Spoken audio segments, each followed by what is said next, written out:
game's to be sold, not told. So we finna keep everybody broke. They say time is money. They say money talk. I ain't got no time to waste it. You ain't got no time. Out and about, out chasing paper. The streets of my house, and the house always wins like Vegas. Never down for the count. Second win, second nature. Found mine. Never had my hands out. Fuck favors. By design, everything tailored. In my youth, it was shell toes, no Chuck Taylors. Weak soap game, had a game so. It's still the same code game, so it's still the same code. We all pay the cost, pay dues. Move with the mind state that I can't lose. On the grind, push a hard line with my linemen. Back when I was young, they said it's all about timing. Till it's my time, all the stars are aligning. I'm a diamond in the rough, couple cuts got me shining. This game you cannot cop on consignment. In the field, all we do is execute assignments. The game's to be sold, not told. So we finna keep everybody broke.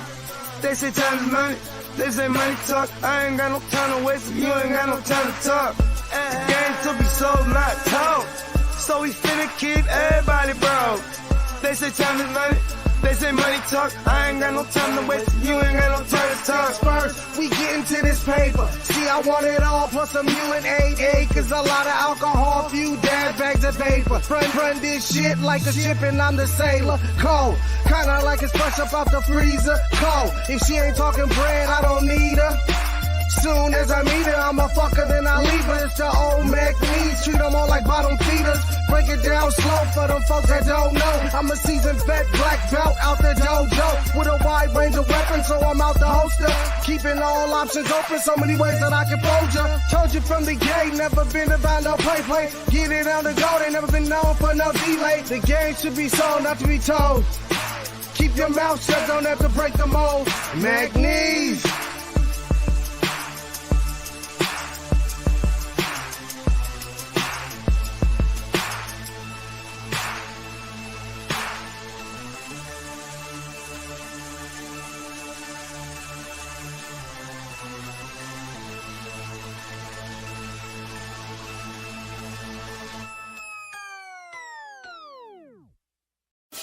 Break the work down, it's fence to move. Push that work out, I distribute.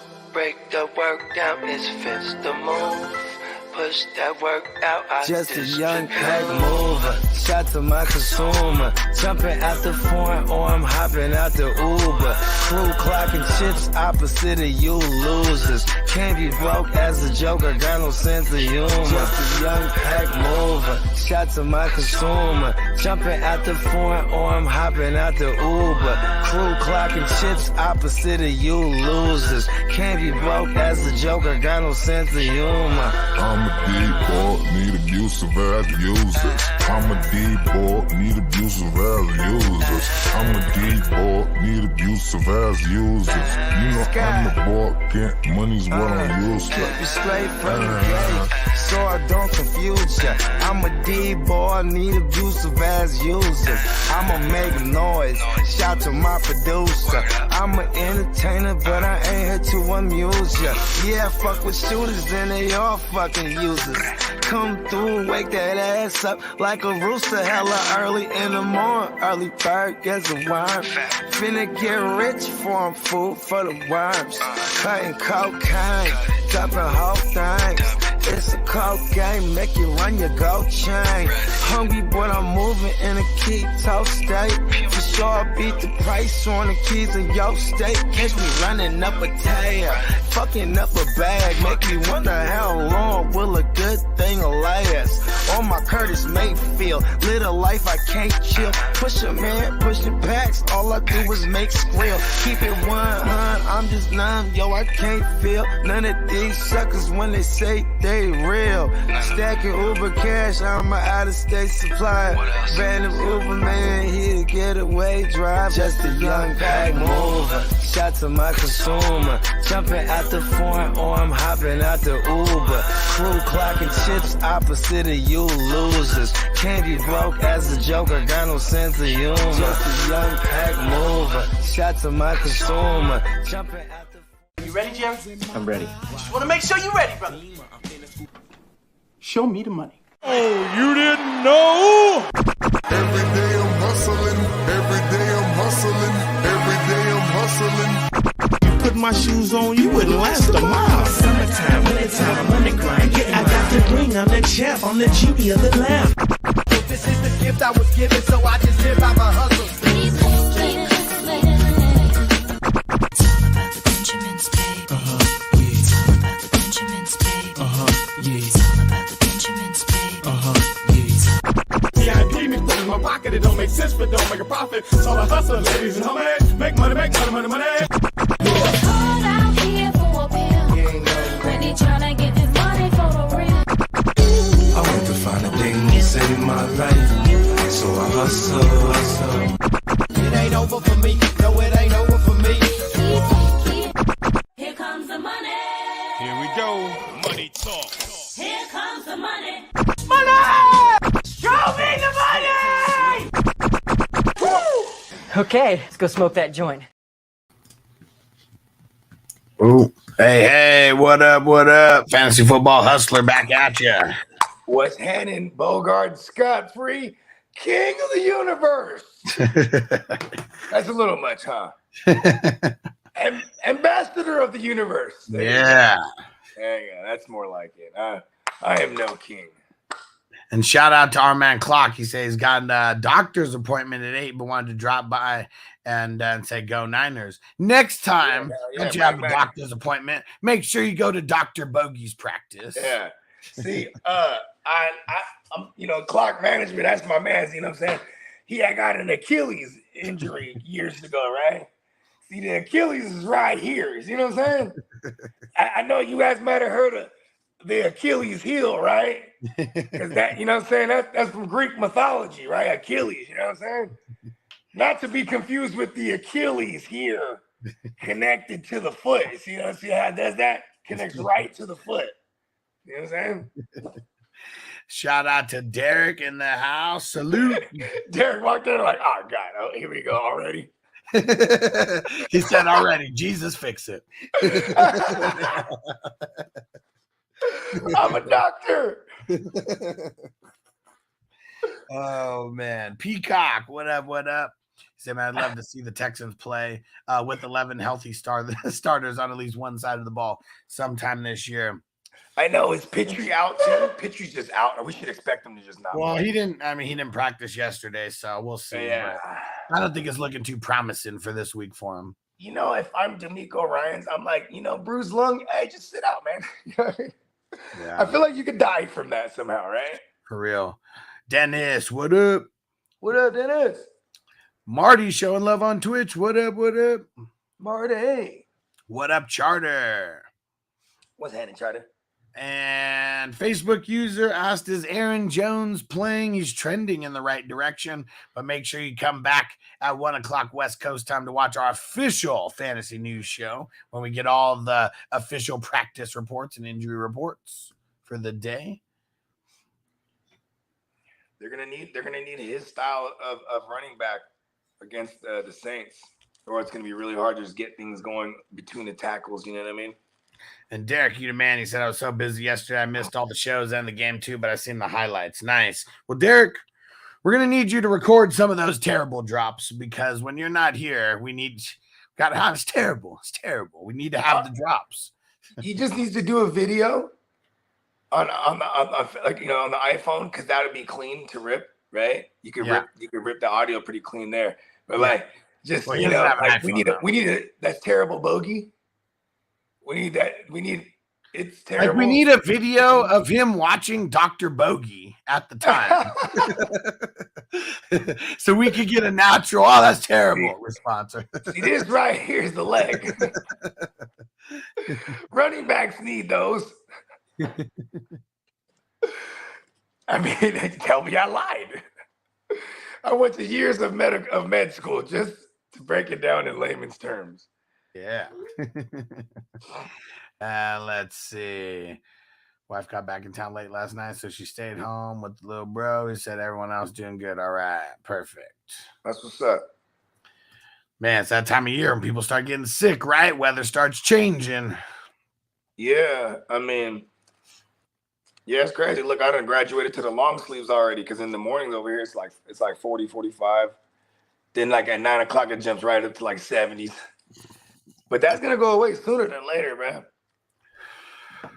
And Facebook user, what up? Who is this over here?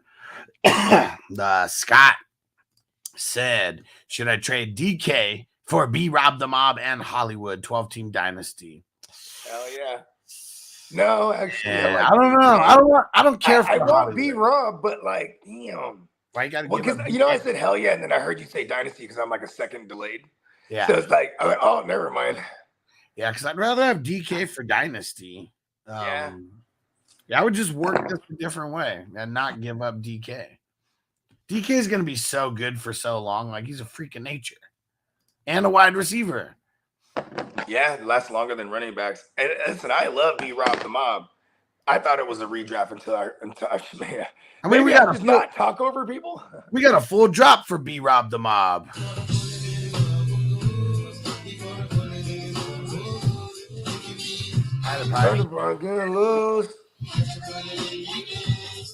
And all the Facebook peeps, I threw in the YouTube link. Get over to YouTube. Get over to YouTube. You can type in Fantasy Football Hustler or click the link.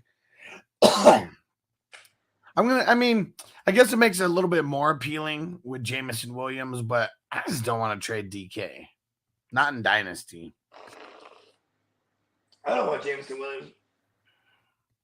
Oh, shit. Peacock giving us some official news here. And shout out to our man Dion, who just showed up in the chat. What up, what up? What up, Dion?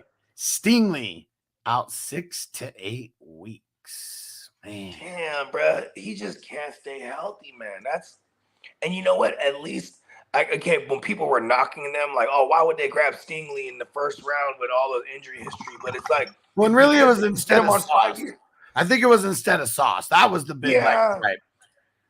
Because a shitload of corners got drafted in the first round that year, but it was the Sauce. Like, why are you taking Stingley over Sauce? You know what, too? When you interview these, when you bring these guys in, right, and you at the combine or whatever it is, when you're interviewing these highly touted players, right? I bet you when they interviewed Sauce, he was like, "I'm not going to Houston." Because look at how mad he was when he went to the Jets. He motherfucker tried to leave and shit. Yeah, I was there in person. I saw him. He was supposed to go right. He went left and tried to get out of there. Like, he took the left in the road. He's like, "You're Sauce?" Nah, bro. Not if the Jets call my name. Oh, man, I forgot the biggest piece of news that Derek wasn't a part of yesterday. We thought that's why you were in hiding, Derek, because of Stephon Diggs. Ooh, man. Big blow for the Cowboys for sure. And I was having a convo with one of my friends last night, and he was talking about how, really, it's almost like he wasn't even thinking about how Trayvon Diggs not being there is going to change this defense. And I'm not saying they're going to go from great, one of the best defenses in the league to one of the worst, but Trayvon Diggs is a big, big piece. And he's a solid ass cornerback. He's one of the better ones in the league. There's no question there. It was definitely better when you had Stephon Gilmore at this stage in his career being the guy who takes the second option away. Because that's awesome. Because he still has the ability to take the number one option away. So now, Bland's just going to naturally get picked on. And for the record, Derek, I thought you were out there getting some box in Connecticut or something. I was like, he's probably in Connecticut getting the box. He turns the world off when he's in the box. You know what I mean? Hell yeah. Stale P said Dr. Bogey already fixed it. We just got to schedule the follow-up. Mm-hmm. Take 2 of these, 3 of these, actually. You'll call me late in the morning. You'll be good in the morning. Yeah, sleep in, actually. And shout out to Angelo on Twitch, new follower. What up, what up? Angelo. You guys think I should offer Keenan Allen plus B-Rob the Mob for Olave and Mixon?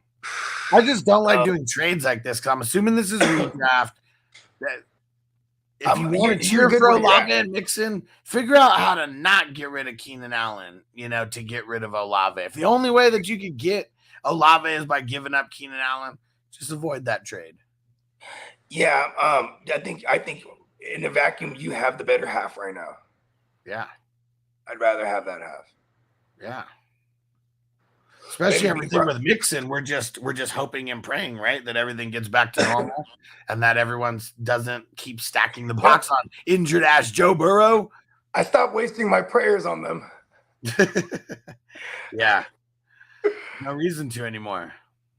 I have faith in them. I think that's even stronger than praying for them, praying for the weak. I have faith in them that they'll bounce back eventually. And until then, we're buy low on them. You don't buy low. You don't pay up to get anything Bengals right now. The stock market is low on them. Yeah. So it would just be like King song, save your pity for the weak. Hey, Shang Tsung was hard, huh? Oh, shit.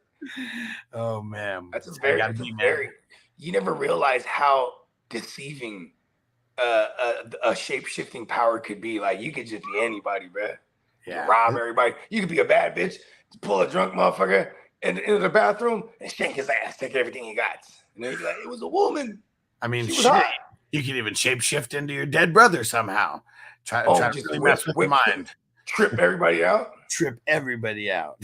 I'll show up to the 20-year anniversary of the homie's death and just show up as if, hey, just fucking everyone's running with everybody.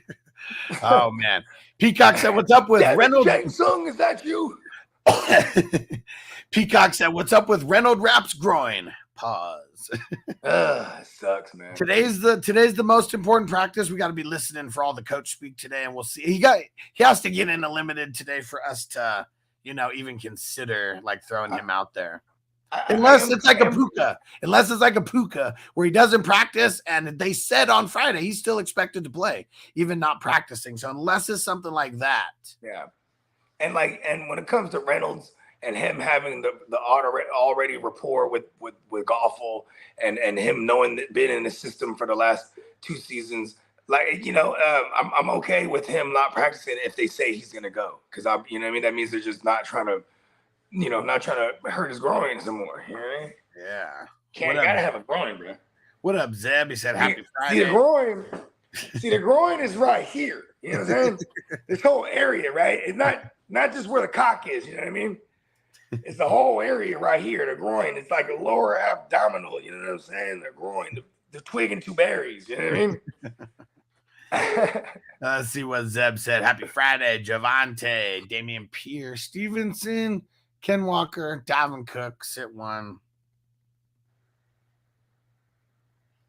It's not going to be, okay, Zeb, I know that you know your shit. When you tell us to sit one, you don't throw guys like Stevenson and Walker in there when you got guys like Dalvin Cook and Pearson. Yeah. So we'll just take those guys out. Because really, who are we going to sit out of Javante, Damian Pierce, and Cook? I'm almost inclined to sit Cook. They could give him kill him. They could give him a bunch of bullshit, though. I mean, are they gonna give up, the running back, yardage and points just to make sure they don't hit him with any deep shots? Anyway. I mean, I think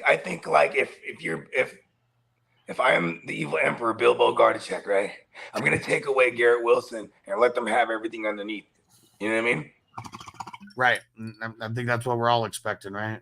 I hope so. I mean, it was spot on when I said that about Mostert last week, but I was still reluctant because I'm like, well, they're going to keep him out of the end zone, though. And hey, what do you know? They couldn't keep him out of the end zone, you know what I mean?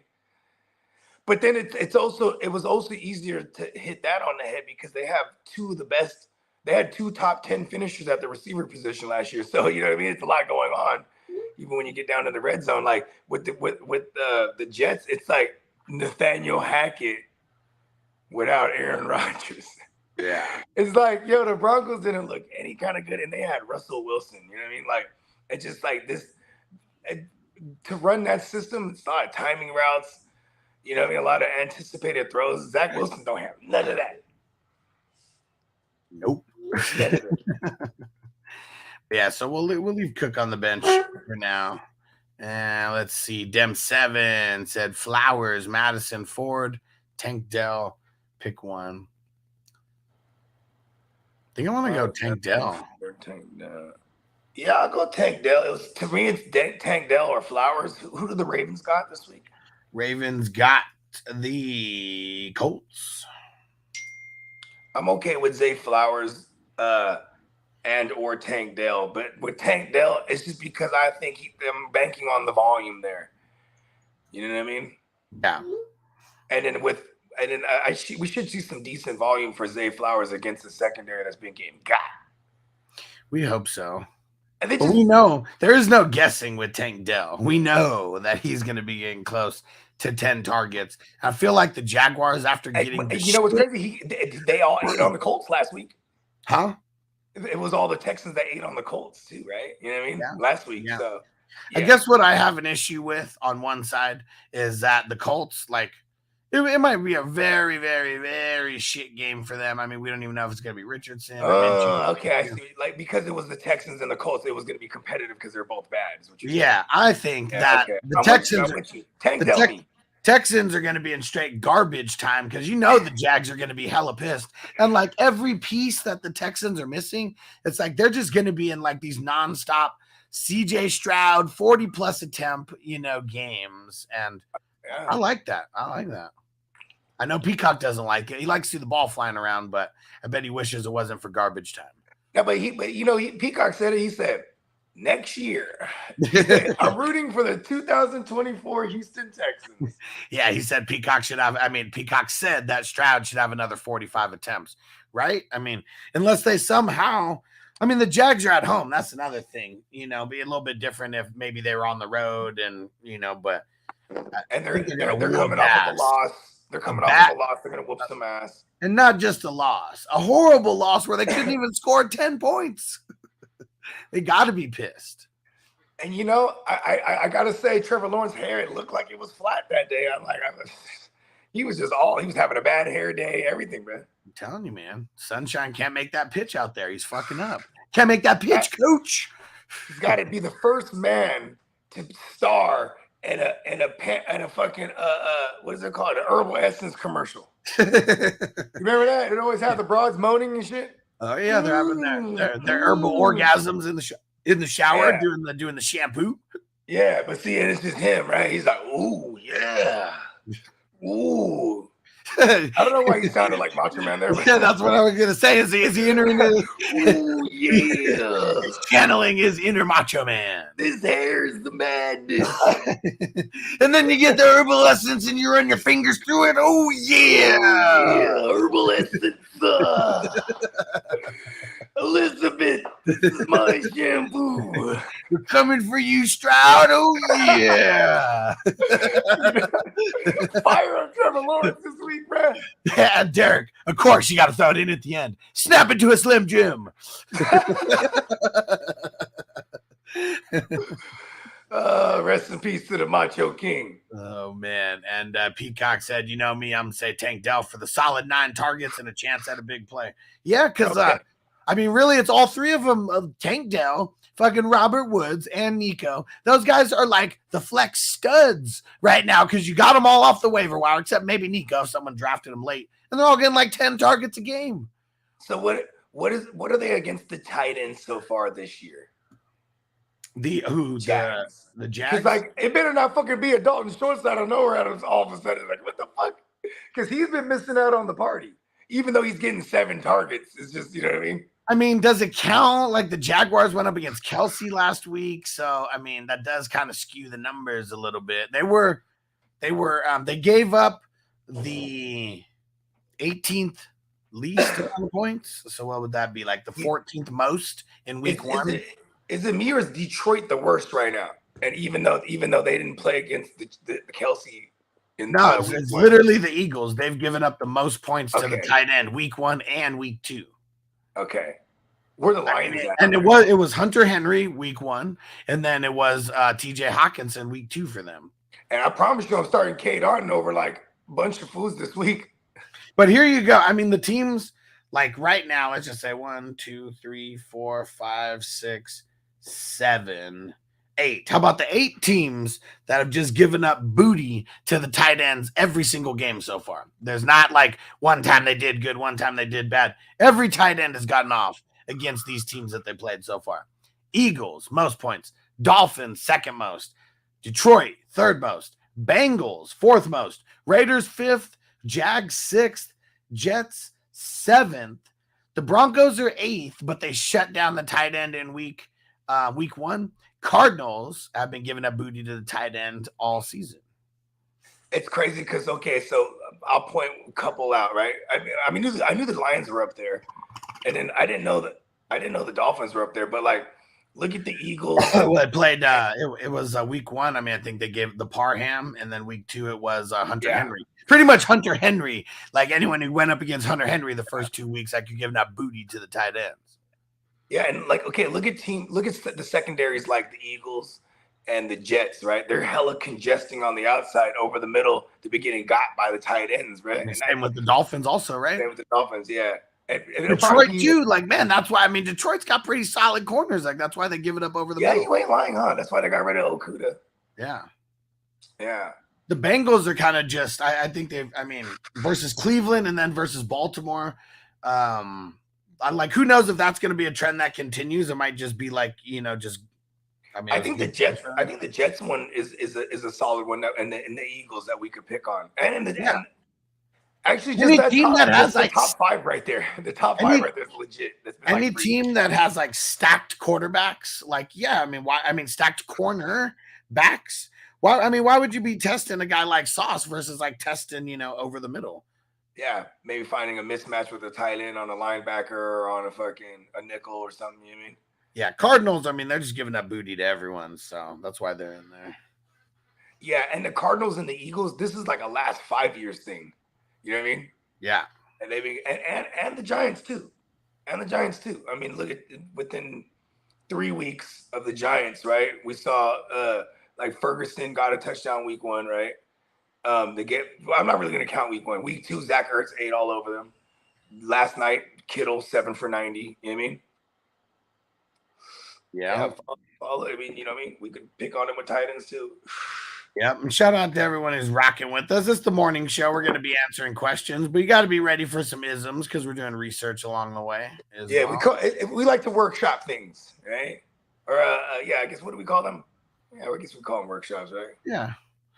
Let's see. We got from Robert. What up? He said, "Hey yo, Chico. What up? What up? Hey yo." And he said, PPR, double flex spots, pick 2. Reynolds, Madison, Dubs, Shaheed. I don't think anybody should be starting Madison right now. I mean, unless you think that this is like the firecracker that just got lit under his ass and now he's about to do something. And I guess Chargers crazy. They kind of Chargers limited Mostert week 1. What'd they do with Henry week 2? Because like they haven't been the worst against the run, huh? The Chargers. Yeah. And Ortiz family, don't worry, we're gonna get to you, bro. You don't have to put the question in multiple times. We're making our way down. We'll get them. But as of right now, I'm going Reynolds and Shaheed. But the Friday practice is gonna make a lot of difference. My outlook may change on Dubs, depending on Watson, and Reynolds, who knows if he's even gonna play. Still gotta wait for Friday's stuff, Friday's practice. Fletcher said, should I trade Debo for Metcalf? No, just don't even trade a wide receiver for a wide receiver unless you're winning so much that it's like stupid for you not to take the trade. Other than that, you're like, I wouldn't jump ship on Debo. And like, if you remove the names, DK and Debo are in very similar situations. They're a part of offenses that have a plethora of weapons. So. And we were right about what was wrong with them. So the way that he fell awkwardly on the ball. So it wasn't even a rib issue. He literally got the wind knocked out of him. Yeah. And that was the best case scenario too. But when I saw the replay, I was like, okay. Yeah. He came back in too. So he scored right there. Why would we be tripping? Yeah. Yeah. And let's see. Man, this is such a long fucking question over here on Facebook. I said, thanks for the show. Trade question. I'm being offered AJ and Jacob for Diggs, Zay, Nico, and 2 firsts. That's too much. Yeah, he's being offered that. Ooh. Well, I'm assuming so he would be getting AJ Brown and Jacobs, which I'm not paying up on Jacobs and Dynasty right now. Like, why would you? Yeah, he is paying up too much because he's putting up those first 2, like. And you didn't even say what Zay. What if that's Zay Flowers in there? I mean, Zay Jones, whatever Dynasty, but and the 2 firsts, 24. I can assume it's Zay Jones. I'm going to assume it's Zay Jones. Yeah. I don't know. I don't like this trade. I mean, you are getting, the top heavy AJ, but you're also giving up Diggs. Like Diggs has been killing it right now. Yeah, Diggs is on his way to another 100 reception year. Yeah, if this is a win now, like team, I don't understand the trade. And if this is a rebuild for the team, I also don't understand the trade. So, yeah, what's the reasoning behind this trade? You just got. I think you think you should accept it or not? I guess if I'm the Diggs side and and it's Zay Jones and Nico Collins, these guys are like lower on the totem pole. Yeah. And that type, but you shouldn't view them if they're valuable right now. If they say it is Zay Flowers, I don't like this one. You know what I mean? Right. I do like the idea of getting the multiple first and whatnot, but this isn't buying low on Jacobs either. No, it's like buying extra high on AJ Brown, who hasn't even been doing that good so far. Like he's been solid. If it's Zay Flowers for sure, I think that's buying high on all of them just for the outlook dynasty wise for a Zay Flowers. I don't like it. Don't do it, and then do me a favor. Don't put in a 2-paragraph essay in twice. You gotta just wait your turn, and we'll get to you. Let's see. Dem said, "Nah, B-Rob's song is Many Men by 50 Cent. He's got to work his way up to that." We're gonna get flagged if we drop that one though. Yeah. Plus, he caught a bullet in his bubble goose. Yeah, come on, man.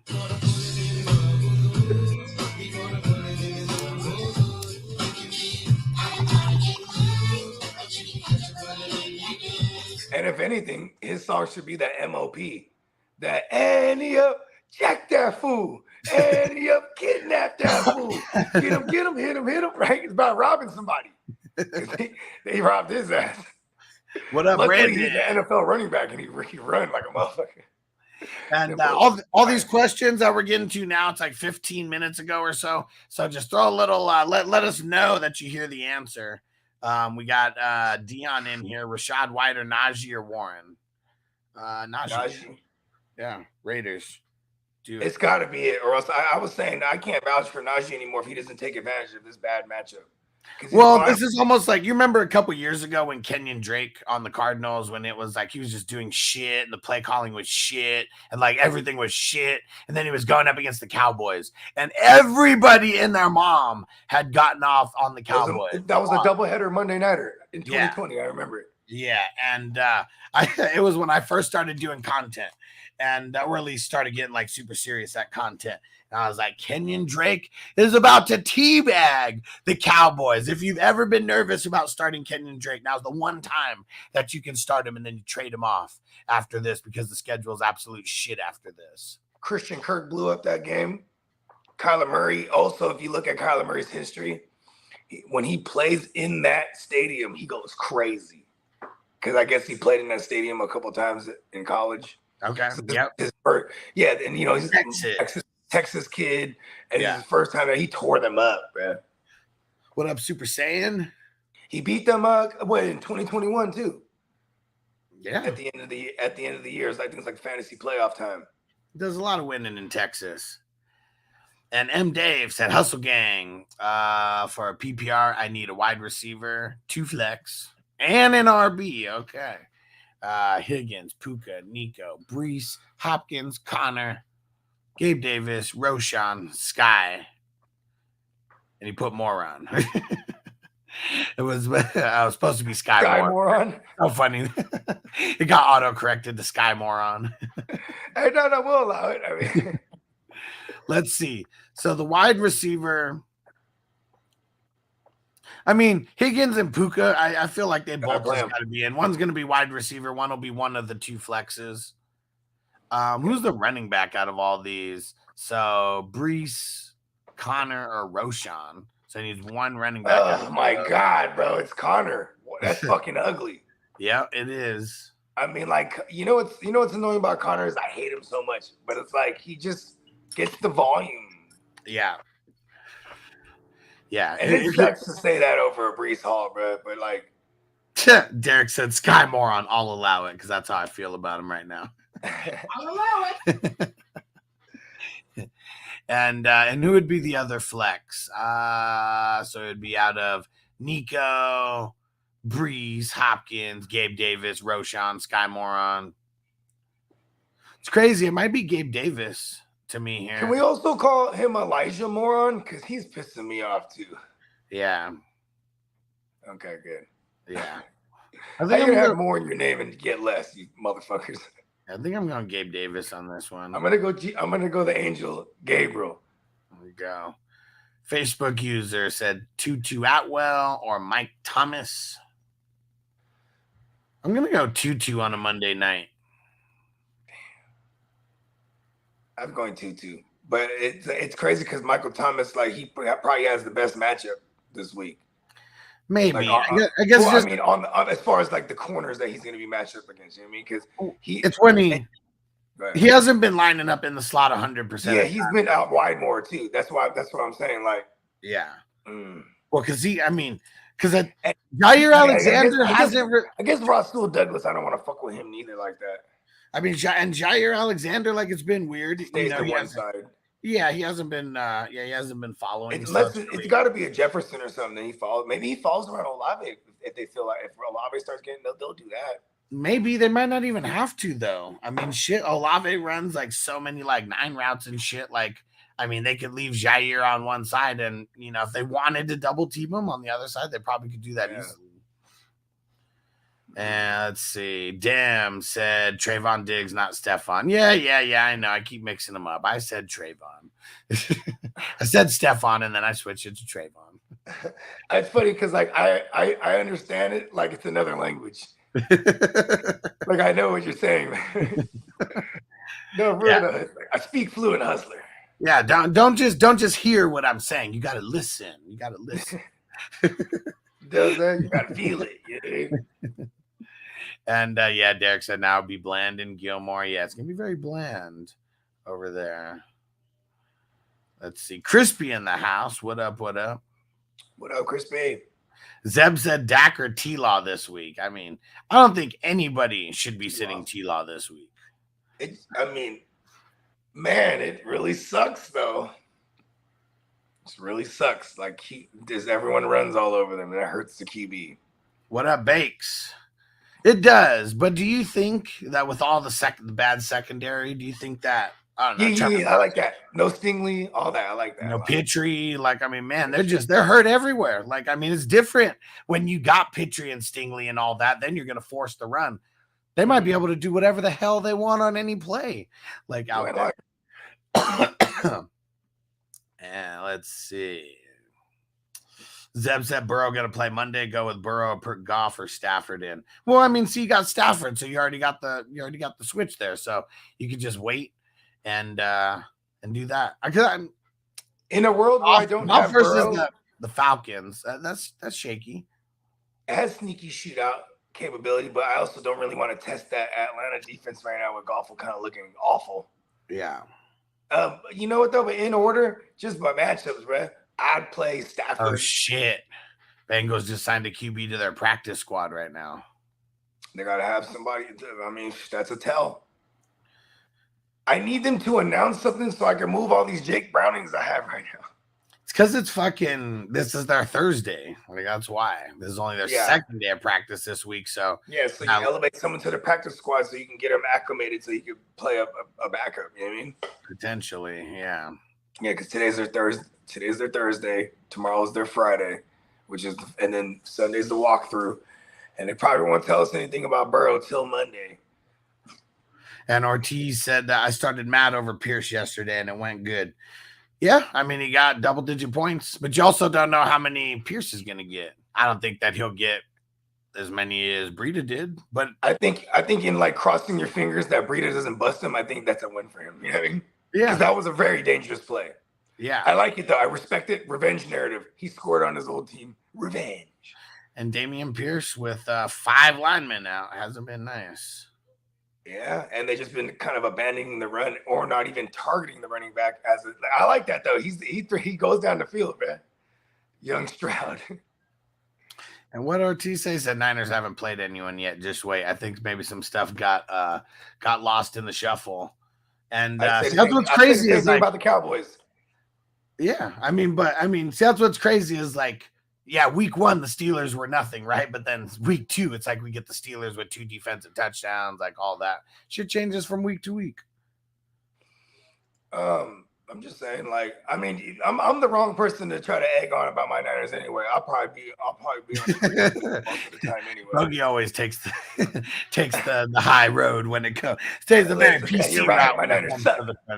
They suck so bad. So every week when they win, I'm pleasantly surprised. All right. Shout out to our man Frank and on Patreon. What up? What up? And shout out to Nick on Twitch. What up? So he's got a couple questions here. Connor or Jay Williams? I'm going Connor. I'm assuming it's Javante. A little Connor, either Jay. I mean, it can't be Jamal Williams. Well, see, that's what's crazy. Jamal Williams hasn't been officially ruled out or anything, so maybe people might still be asking about him. Good point. But Frank watches the show. He knows that Jamal's probably not playing for at least 2 weeks. And then Marquise Brown or Elijah Moore. Marquise Brown. I'm saying goodbye to Hollywood, and we'll put in Hollywood. It's gonna be ugly, but fuck it.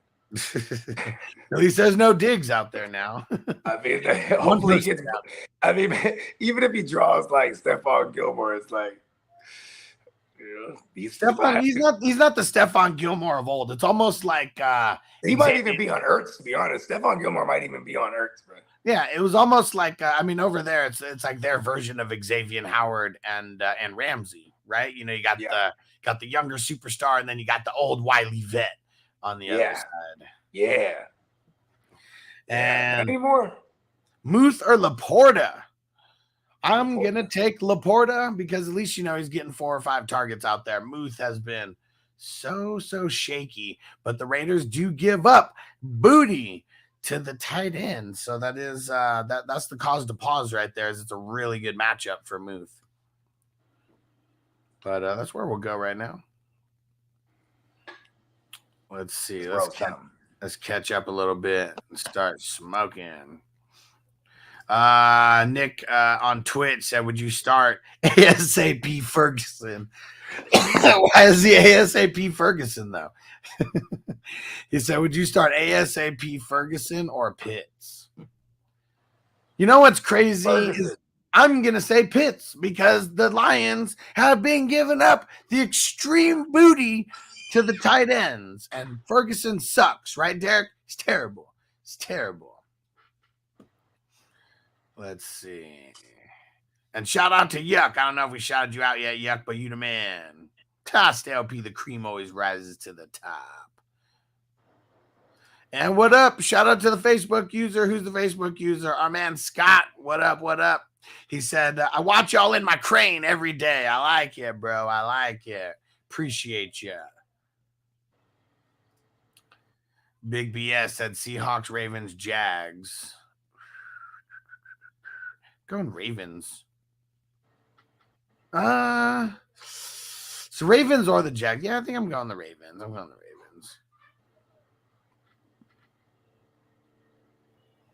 Let's see. And Tino said most of those teams have linebacker issues. I don't think it's the linebacker issues. I mean, because who do we say? I mean, Eagles. I mean, I guess they have linebacker issues with Nakobe Dean. Dolphins. I mean, I guess they got Jerome Baker over there. Detroit Lions, they got Anal Zone, man. The Bengals, I mean, they got Logan Wilson and Jermaine Pratt. The Raiders, it's crazy because Robert Spillane and Diablo, they've been crazy for fantasy. Jacksonville Jaguars, they got Foyo Lacun. They got the best linebacker in the game over there. And the young stud, Devin Lloyd. And then the Jets, I mean, come on, Quincy Williams, come on. Cardinals, yeah, they got problems everywhere, but they do got Kaiser White over there who's been killing it for fantasy. So that's what's really good about like all these teams that we just mentioned. Like, yeah, their linebackers may be a little suspect in the NFL, but we love them for fantasy. I said we love them for fantasy. Is this the real life? Is this just fantasy? Let's see. We got Ortiz family said Ertz or Henry. We are not sitting Hunter Henry. Okay, we are not sitting Hunter Henry. Why would you sit the number 2 tight end in the game right now? What is this over here? Shout out to the new follower. You need to call me dad on Twitch. What up? What up? Start Rashad White, James Conner, Alexander Madison. Is that you, Dad? What commercial was that? I don't know. Is that a commercial? It totally is. Is that you, Dad? Totally is. I can't remember what it's for, but man, that just hearing that like took me to a place where I've seen that commercial. It's gonna bother me if I can't figure that out. Let's see. Is that you, Dad? And maybe it was. Is that you, Frank? Maybe it was Frank something. Let's get to the bottom of this. We're Batman. Yeah, let's see. My bad, Dad. We'll answer your question in a second. This is really important. Yeah, not sure. And I'm over it. Let's see. Oh yeah, I'm going James Conner. If the Bucks weren't playing the Eagles, I might be on the Rashad White side. But I mean, Eagles and very, very if you could tell me what Rashad White's targets were week 1 and 2, maybe I'll feel a little better about it. But like, I'm gonna go with the volume and I mean, is it crazy to like be okay with playing Conner against the Cowboys? It was 2 and 5 weeks 1 and 2. Yeah, that's not enough floor for me. I feel like that those are 2 like outlier games. Yeah. It's not. There's no consistency there. Man, see that question that we answered earlier with the crazy long ass one? It was Zay Flowers that was in it. You're getting fleeced, homie. You're getting fleeced. I mean, he's coming up with multiple firsts. No, he was trading them away. Oh, he's getting rid of the AJ Brown and the first were on the other side of it. It's AJ Brown and I forget AJ Brown. No, it was and Josh Jacobs. Yeah, he was bringing over Brown, Jacobs, and the 2. Yeah. And the 2. What up, Smokey the Cat? What up, Hustling Bruce? Was Hannon. Skill with it. Tino said B-Rob's song is Many Men. He comes out all the time to Many Men. Pause.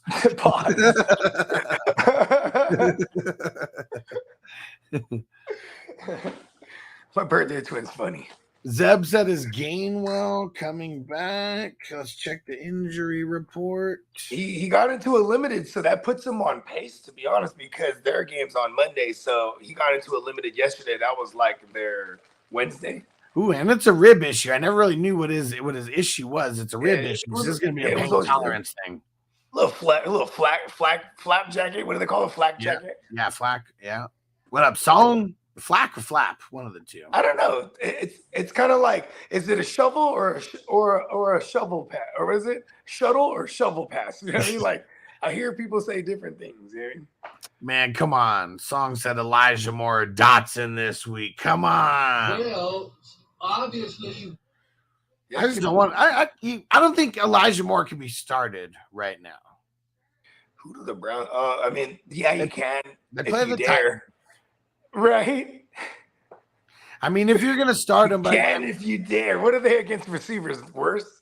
Yeah, pretty much. They gave up 2. Well, yeah, or even just get to opposing QBs. I would say, right? Because they're giving up 3 bills every week so far through the air. Yeah, I mean, he's the clear cut number 2 over there. I mean, I just don't like it. I don't like it. Yeah, Elijah, like, what is going on? Because it's weird because Donovan Peoples-Jones, I mean, he plays more snaps than Elijah Moore plays, but because they run a lot of 12 personnel and it takes Elijah Moore off the field because they're not going to put him out wide opposite of the pooper scooper. You know what I mean? Yeah. So that's just something that kind of sucks for him right now. And it doesn't seem like him and Watson have like a nice chemistry yet. It's almost like they're still feeling each other out. Pause. They bamboozled us in the offseason. They're like, they got all this rapport. But it was really because there was no Cooper. There was no Cooper the Pooper Scooper in training camp or anything like that. Mini camp, remember that? Yeah, but watch. This is going to be the coming out party. I feel like for Dotson, he's going to be. He's either going up against the Rook Or I could be. I mean, either way, I think he might be going up Rook over there. They're not. Tre'Davious White is gonna glue on to. He's gonna remember when before he was hurt. I used to call him the whiteout, bruh, because he'll erase motherfuckers like whiteout, bruh. Tre'Davious White, and that's why I'm a little hesitant with Terry McLaurin, but I think Terry McLaurin is just one of the baddest motherfuckers that just never had a QB, and then that's what also makes him bad. He's been QB proof, so now that he's getting healthier, you know what I mean? It's gonna be a lot of he's not gonna not draw Tre'Davious White, so I like Dotson here. This is gonna be Dotson's coming out week. Book it. He's climbing your windows. He's snatching your people up, trying to run. I need to hide your kids. The motherfucker was talking in a cadence. It was so perfect. It was like Justin. Some 12-year-old white kid was just watching the news clip somehow, some way. He's like, I'm flipping that. Platinum. Let's see. We got our man Frank over here on Patreon. Don't forget, guys, if you get signed up on Patreon, you get your questions answered way faster. 420crew.org. Go support the show. Support your boys. They said Cleveland plays Tennessee. Tennessee's terrible against the pass. He said extended comment. Elijah Moore, Marquise Brown. Fucking A. Marquise Brown still. Trust me. Everything that you're saying, we know. We've been talking about. That's why I said Pooper Scooper and Watson are like must starts. Elijah Moore, I think it's going to come down to him scoring a touchdown or not. And I feel like I would have to bank on Hollywood, just piling up some receptions here. Elijah Moore. I'm ugly. I'm 3 bills, bro. Let him get 80 yards of that 3 bills that I feel like Watson can put up on him. It's got to be one of those games, bro. See, it's pretty much Marquise Brown and Zach Ertz. There's nobody else at all. DPJ. Marquise Brown only got 5 targets week 1, right? What did he jump up to week 2? Make 10. Me feel better. 10. Okay, let's go, Mike. Hollywood. Damn, he doubled up. Okay. Yeah. Maybe I should have asked that before I went through my whole spiel. Yep. So we'll see. It's going to be ugly, but it's going to be garbage time the entire time is what we assume. All right, 420crew.org. Go join the crew, guys. And Frank said IDP. D. Wilson from the Cowboys. Who knows if he's even going to play to start the season? I don't even think he's playing, bro. Yeah, they said he was going to miss multiple weeks. But yeah, fuck him. He's got Dax Hill on here. You do not sit Dax Hill right now. He has been killing the game. And Stafford, first of all, Dax Hill's getting his hands dirty in tackles. And he'll pick Stafford off like a booger real clean, bro. Stafford is going to throw 1 or 2 this week, bro. He's about it. And Yuck said D. Wilson is playing, LOL. Well, I mean, this would be the first week. That's cool. I didn't know he was playing. Let's go look, though. Let's go look at the injury report. I'm still going to play Dax Hill. I probably want to watch. I probably want to see. I don't want Williams. What's his name? Donovan, yeah, Wilson. I don't want He finally got in 2 full practices. So, this will be the first. He could get, 60% maybe? Yeah, but if you're the team that's dominating and your defense isn't on the field a lot, especially for a safety like him, a lot of it's going to come into game flow. Yeah, and I don't want to play Donovan Wilson. Yeah, they're going to own Dax Hill. He scored 20 points 2 weeks in a row. If you're playing an IDP 1, 2, 3, don't disrespect the kid like that. Killing it out there. Mm-hmm. That's one of our kids too. Yeah. And Ciantino said it. We are an organization, not a gang. That's why it's 420crew.org. Let them know. That's you didn't know. You know how I'm a doctor. Clearly, I don't know if everybody knows that, but I'm a doctor. Tino's our lawyer, bro. Hell yeah. Yeah. Good thing that Noble done linked up with him because then Noble's listen, he's a good representation. You know what I'm saying? I had something to say, but I don't want a defamation lawsuit coming my way. I'll just keep it shut. All right. Hey, Noble vouch for he's listen, my lawyer's a good guy, man. You guys need him to represent you guys. We get a lot of slander, you know what I mean? Man, I don't know if you've seen the show Killing It on Peacock. It's a Peacock original. Peacock put it together for us. So shout out. Man, it's Craig, what's his name? Craig Robinson, the dude from Pineapple Express. Yep. I seen you shoot a dude in the face. I see it. It's him. I see it tear his jaw. That's what it was. That's what it was. Yeah. It's him. He's got his own show. It's fucking funny, man. It's hilarious. It's worth watching. It's in season 2. No, you got me. You already sold me on it. It's Craig Robinson, bro. He's the guy, bro. And they're dealing with their greasy. Take your panties off. Take your panties off. They got this greasy ass lawyer, and the person who's his partner, him partner in crime or whatever, what they're doing. She's like, I got this lawyer, and she's like Australian. I can't do the Australian accent. I got this lawyer, and he specializes in blackmail.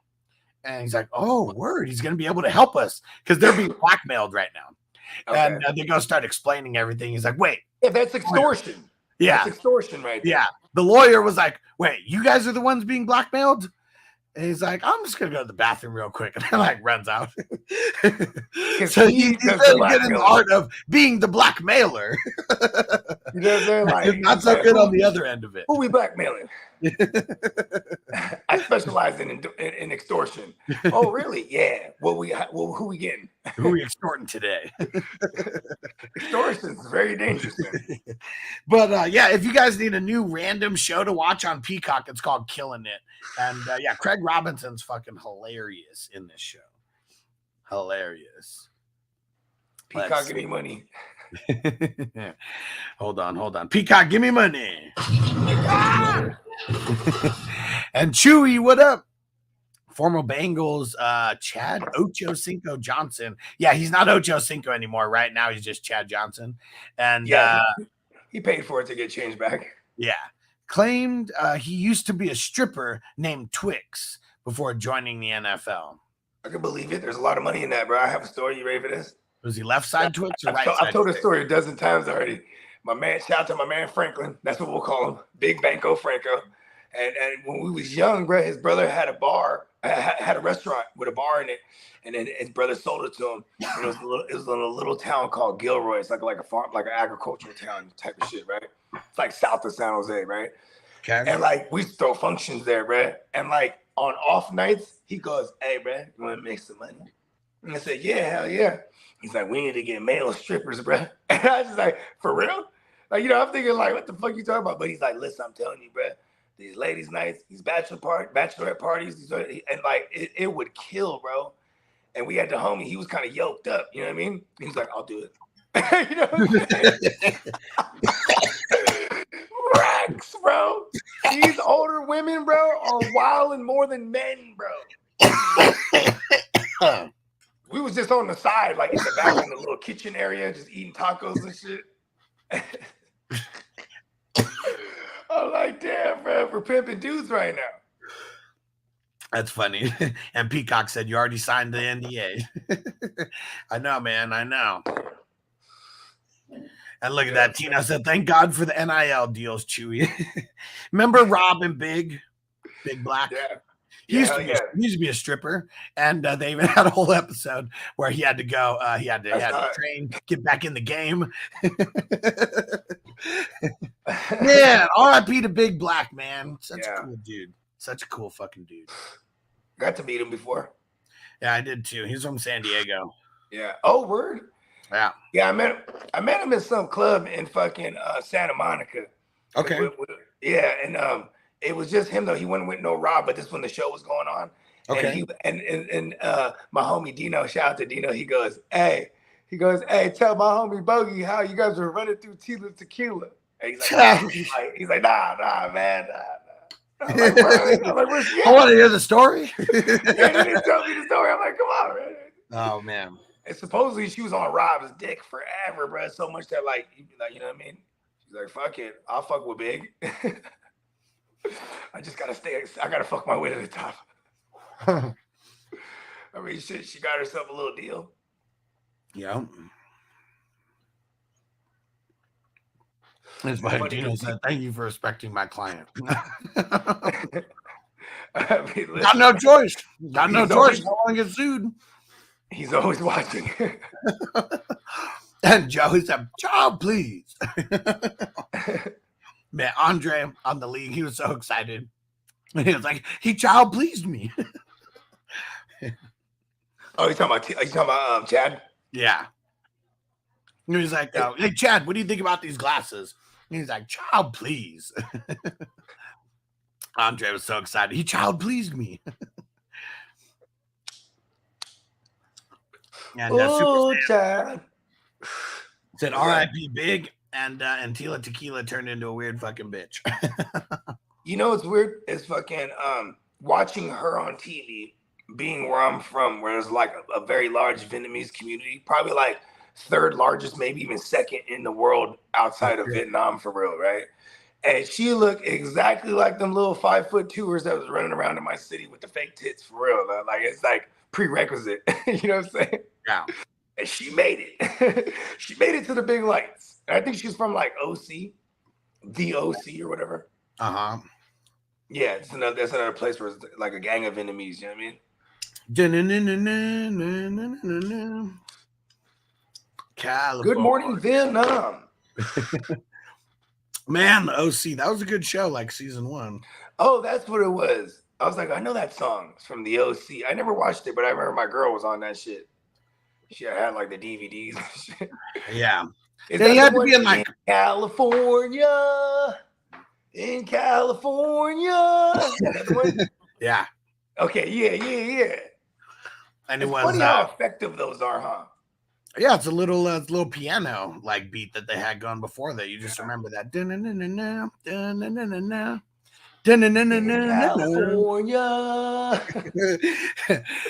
Oh man. And it was funny because like it was you never watched Gotham, huh?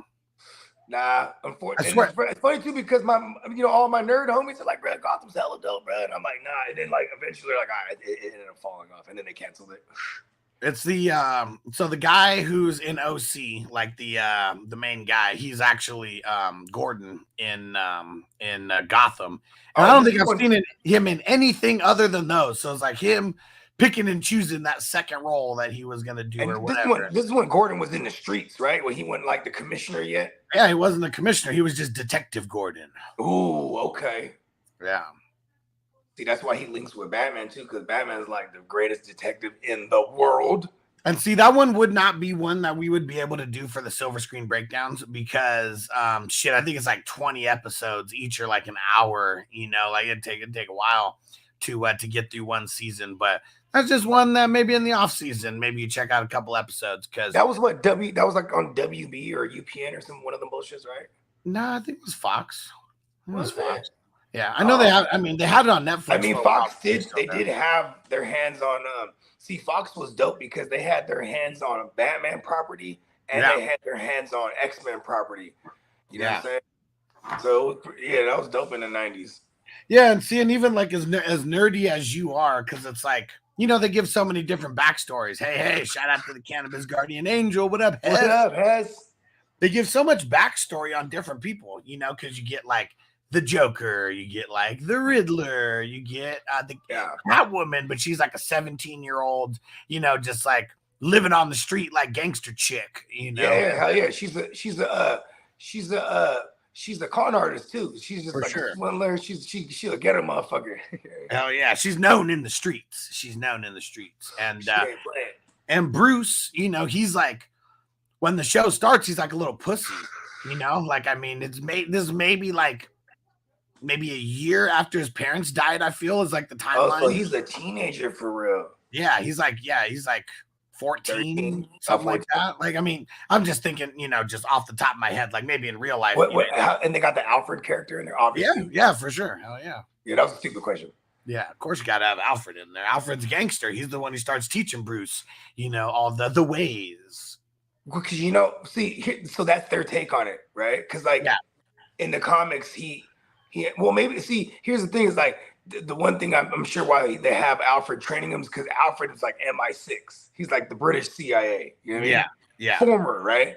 Right. So he got shit. You know what I mean? But I don't think Bruce is aware of that. But that's kind of cool. This is how they train him in this version. Because otherwise, Bruce ends up like going and training with the League of Shadows. Yeah. And he's like a ninja for real. And see, and I swear, then it starts getting like really off the rails in like certain parts. And see, it gets off the rails to me. But I swear, even what you're talking about, the League of Shadows, right there. Were they? They introduced the League of Shadows? Were they amongst Al Ghul? Yes, exactly. Oh, they introduced Ra's al Ghul. You know, I couldn't even think of the name, but when you said it right there, I was like, man, it's this weird ass name. And do they show the Lazarus? I can't remember. So Ra's al Ghul, right? He basically discovered the Fountain of Youth. Okay. So for the longest, old, right? He's super old. He's like super old, but he's immortal because he has this Fountain of Youth. So you just got to throw his ass in there when he's dead, and he comes back. You know what I mean? And he comes back more sadistic because it's like, you know, you're not coming back right. You know, you're coming back like a fucking psychopath. You know what I mean? Yeah, you just fucking died. Yeah, right. And like, so he just has this legion, the fucking League of Shadows of all these ninjas. And see, that's what's crazy, because to me, that's getting off the rails. So you would have watched this, you're like, oh shit, they're diving. Yeah, I would have been hooked right there. Well, that doesn't happen right away though. That's like season 3 or like, you know, some shit like that. Yeah, for sure, because he has to get older, right? Yeah.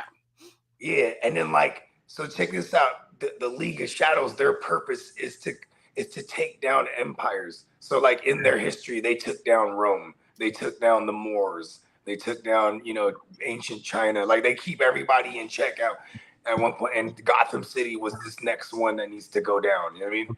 Okay. So that's the whole premise of like, you know, and he recruits Bruce obviously because he's like, all right, you know, you're the prince of Gotham. You're gonna take it down from the inside. And he's like, never. Yeah, and I forget how they'd even. I'm Batman.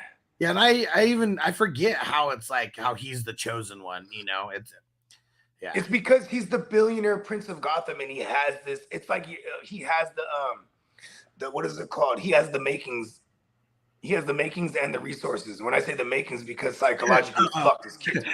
Clark came back in the building. He said, "Wait, we talking about Batman?" Yeah, hold on. Hey, I swear, B. Peacock and Clark for the longest, bro. We were supposed to do like a fucking straight nerd comic shit. Yeah, we should though. Yeah, for sure. Because I mean, shit, even Chaotic talked about it. She was like, I wish that there was like a group or a show or like something where it's literally only nerd comic shit and that's it. Yeah, and she's a big Star Wars fanatic too. So like, I mean, and you know what's crazy is like I'm more subbed up to like the nerd channels than I am any fantasy content because all those things suck. So I just at one point started subbing to all of them so they'll stop popping up in my shit. You know what I mean? Yeah, for sure. Yeah. Tino said Joker is the coolest bad guy from the whole Batman world. Yeah, this one he was in this one he was they have multiple. He was just a psycho that was trying to kill people and then ended up in the insane asylum and then somehow break out or whatever. See, what's cool about what my boy told me about Gotham is like, because in the comics, there's like the Joker. He leaves his origin story open to interpretation because there's like 3 different versions, right? And supposedly in the Gotham show, they did like 2. They did a play on one of those origin stories. Yeah, and there was 2 like Jokers, and they were like, yeah, exactly. Okay, they did twins or something. Like one of them died, and then the other one, and you see the other one, like, what the fuck? And he had a twin brother. Oh, what? See, this is that would make me mad. I'm taking too much liberties. This is a good question from the source material. This is a good question. Tino said, "Who's your favorite Joker?" And Tino said Heath. It's so hard to like change from Jack Nicholson though, but Jack Nicholson's the more comic book Joker. And Heath is more like real life. I feel if Joker was real in real life. They referred to him as a terrorist. Yeah. It was during that. It was 2008 when that movie came out. So instead of saying he's a super villain, right? He was a terrorist. They try to take it a real take on it, right? Like even Batman, you know, obviously owns Wayne Enterprise. And so like he has like military shit. Like, you know, it's like, oh, okay, so you're not just like, where does he get all these cool gadgets, right? Like, oh, that's right. He's a billionaire. And he owns this company, and they can make a manufacture state-of-the-art weapons, and black ops shit. You know what I mean? Like you start making sense to it.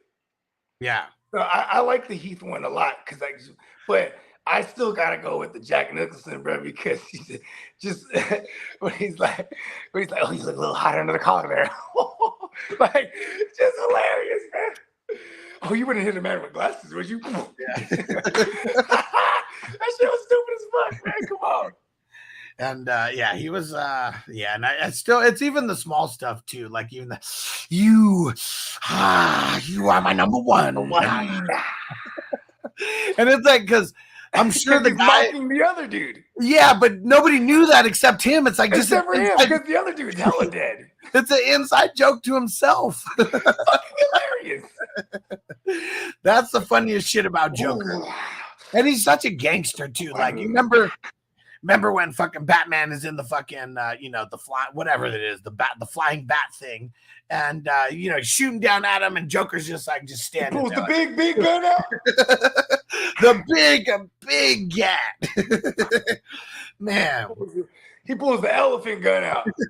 The elephant 50 cal, but it's the hand pistol version with the long barrel. This motherfucker shot in one hand. And he knocked that motherfucker out the sky. Hey, look at this. How about this? He was the first one to make it rain. Yeah. He was out there just throwing Lucci, huh? Gigging to that Prince. And all the joints were Prince in there, huh? I mean, that's what was super tight about that movie, right? I mean, yeah. I had a bunch of original Prince music for the soundtrack.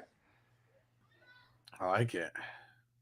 Yeah, but I still say I really love the Heath one. Like, I mean, like, you know, like just like burning the money with the Heath Ledger died for this role. He went so far down the rabbit hole that, like, fuck. They said he locked himself in a hotel room when they were like when they were getting ready to start filming. Yeah. They he locked himself in a hotel room, sleep deprived himself. Plus, low key, he was on like drugs and shit. Hella drugs, yeah. Yeah. Him and Mary Kate Olsen were doing hella drugs. I mean, she was doing coke with Bob Saget since back in the day. She was like, you got it, dude. You want a bump? You got it, dude. That's funny. Like, you know that's what he said as soon as she walked in the door. Hey, you got any blow? You got it, dude. Hey, look, and like they said that he would be in the mirror just trying the different voices. You know what I mean? Yeah. And you know, he said like he would wake up and after like days of of like being sleep deprived, and then he wouldn't even recognize himself. Like, oh shit, and he's like, oh, there it is. That's the look. He'd be all like hunched over and shit. You know what I mean? He played a psychopath like to the T. I mean, there's just there's no faulting anything in that performance. I mean, from 10 Things I Hate About You, right? Which was one of those teen movies back in the day. Do you remember that? Love that movie. He's the man. He is the man. I love you, baby. It's quite all right, right? It's because it's Heath. Like Brokeback Mountain. Oh no, Patriot. He was the son in the Patriot. Remember that? Yeah, he was in. Did you ever see Brokeback Mountain fucking on the dude? Did you ever see what was that one called where he was like the knight? The Knight's Tale that came out right after the Patriot. No, this goes all the way. One with Martin Lawrence where he goes back in time. He's a knight. No, crazy. He isn't. But that no, this is who the hell? The Black Knight. Yeah, that's the Black Knight. I don't even know who's in this movie other than him, but it's like literally just like, a story from the fucking 1600s or some shit like that.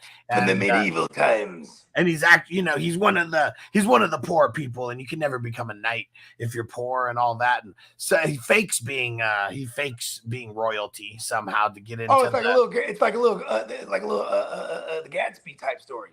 Yeah, the Great Gatsby. Yeah, and just all during the medieval times, and he gets into he does the fucking jousting, the horse jousting or whatever. Yeah. Like, so he pretends to be royalty to get into those, and then he does end up getting knighted at the end. See, now I don't ever have to watch it. Yeah. I like it. No, I'd rather someone tell me that, because I go always like, oh, I want to watch that, but you tell me, oh, okay, that sounds good. I watched it. I have and then I mean, like his range is awesome. Also, I think when he was shooting, because they were shooting Dark Knight in Chicago, and he was flying from there to London, I think it was.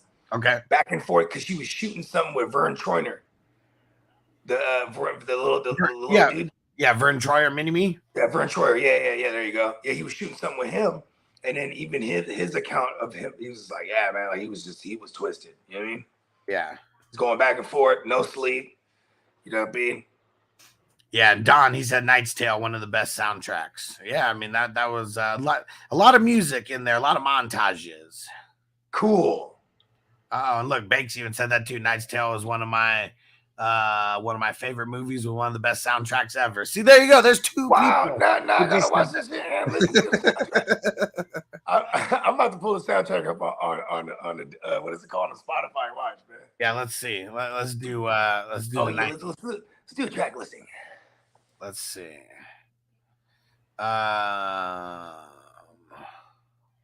Guinevere comes to Lancelot. The Showdown, a new worship. Oh, so these are all joints tailored to the movie. Yeah. Nemesis, To Run or Not to Run. That is the question.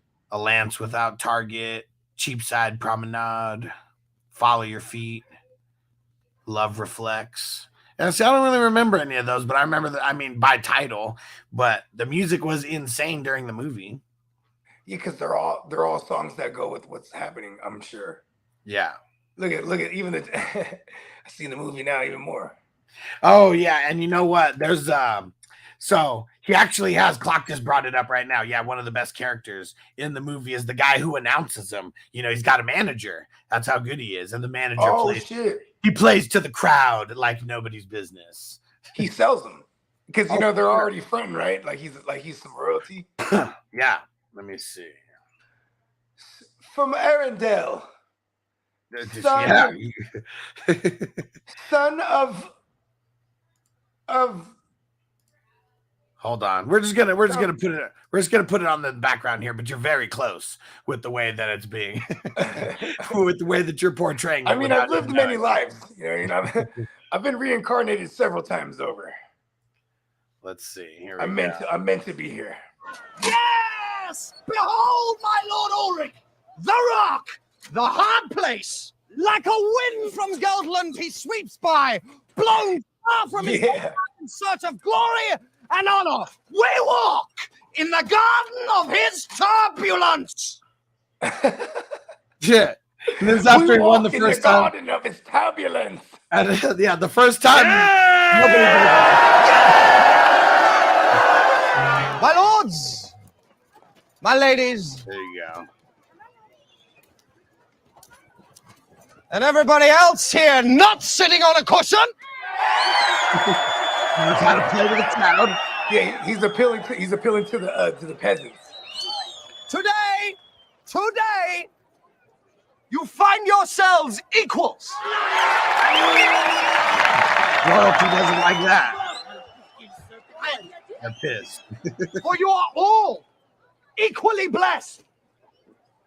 For I have the pride, the privilege, nay, the pleasure of introducing to you a knight sired by knights, a knight who can trace his lineage back beyond Charlemagne. But you can't. I first met him atop a mountain near Jerusalem, praying to God, asking his forgiveness for the Saracen blood spilt by his sword. Next, he amazed me still further in Italy when he saved a fatherless beauty from the would-be ravishings of her dreadful Turkish uncle. He's building him up. Yeah. He's building him up. You feel me? Like, listen, feast your eyes. In silence. Year in silence. Just to better understand the sound. Oh, now he's feeling it on this one. Of a whisper. The sound of the whisper. He got a little more. And so, without further gilding the lily, and with no more ado, I give to you the seeker of serenity, the protector of Italian virginity, the enforcer of our Lord God, the one, the only, Sir Ulrich von Liechtenstein! Hey, that's where Bruce Buffer and all of them got it from, bro. Bruce Buffer, Michael Buffer, they got everyone who's ever announced something, bro. They got it from this guy, bro. Tino said it right there. They were the first hype man. That was the first Flavor Flav if I've ever seen it, bro. It's so funny because, yeah, he's just a big con like him. He's just a con artist, you know, but man, he could lie with the best of them. He's coming up with these crazy stories and they keep panning to like, you know, their little crew or whatever. And the guy, like one of the guys, like the main squire or whatever, like every time he makes up a new story, he's like gritting his teeth. But like, there is no Google back then. There is no fact checking. You know, so the protector of Italian virginity. That was the one that got me right there. Marco, what up? What up? And Peacock said it's kind of like the dude from the Witcher who sings the songs of his adventures. Yeah. Bake said it's like I'm watching the movie. Now I gotta watch it tonight. Man, so fucking classic. So classic. Thank you. I'll be here all week. Oh man. Heath. What other movies besides Heath? Or besides The Knight's Tale? Let's see. Yeah, Brokeback Mountain came out years after that. Yeah, it's crazy, man. Short-lived career. Only 17 years. And I don't know any of the first ones. 10 Things I Hate About You is the first one that I remember him in. Yeah, and then The Patriot and The Knight's Tale came out back to back. And then oh yeah, he wasn't Lords of Dogtown. Yeah, classic. And then Brokeback, of course. And then The Dark Knight. And that was it.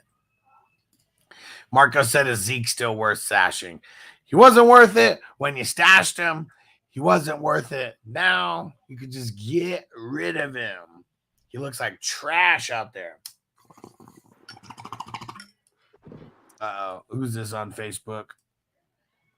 Don said, now you're going to make me watch it again. Such a classic movie. We might have to do that for the silver screen breakdowns. I know one movie that we're going to have to do for the silver screen breakdowns. I'm waiting till Bogey gets back out here. I watched it again recently. It is such a gangster movie. And very, very new as well. Gangsters? Well, cowboy gangsters. Mexicans? Nope. African Americans. Oh, that ain't real cowboys then. Nah, African Americans. They got the black folks out there playing cowboys. And it's Idris Elba, who's like the main one. It's like two different gangs. And one of it was like one gang was kind of spawned because the leader of the gang that's more notorious, he killed the guy's father. And then he went and started a whole. Oh, I love a good you killed my family member's plot. You know what I mean? You killed my brother. Oh yeah. Out for life. You killed my dad. Like, you know what I mean? Like, you can't fuck with those ones, bro. They're ready to kill you for life, bro. And but you know, they're out there being real cowboys, you know. And they're black too, so it's just unheard of, right? Yeah. That's hard, actually. Yeah. So this is one that I want to get. That's way more convincing than Will Smith in the Wild Wild West. I was the Wild Wild West. The Wild Wild West. He went and did that over the Matrix. What's the movie called, Huss? The Harder They Fall. And it's on Netflix. It's a Netflix original. The Harder They Fall. Okay, and it's the black cowboy movie. I'm about to watch that for real though. Hell yeah. And I fuck with Alba, bro. And just even man, I mean, there's so many good scenes in here because just think of like, I mean, this is a real cowboy movie where everyone's toting the guns. There's a lot of drawing going on out there. Oh, there's a lot. It's rooting and tooting. Oh yeah, a lot of rooting and tooting. They're not fucking around. They're rooting this, tooting this guns in the West. And one of the guys, he's like the fastest gun in the West, and everybody just wants to go toe to toe with the kid.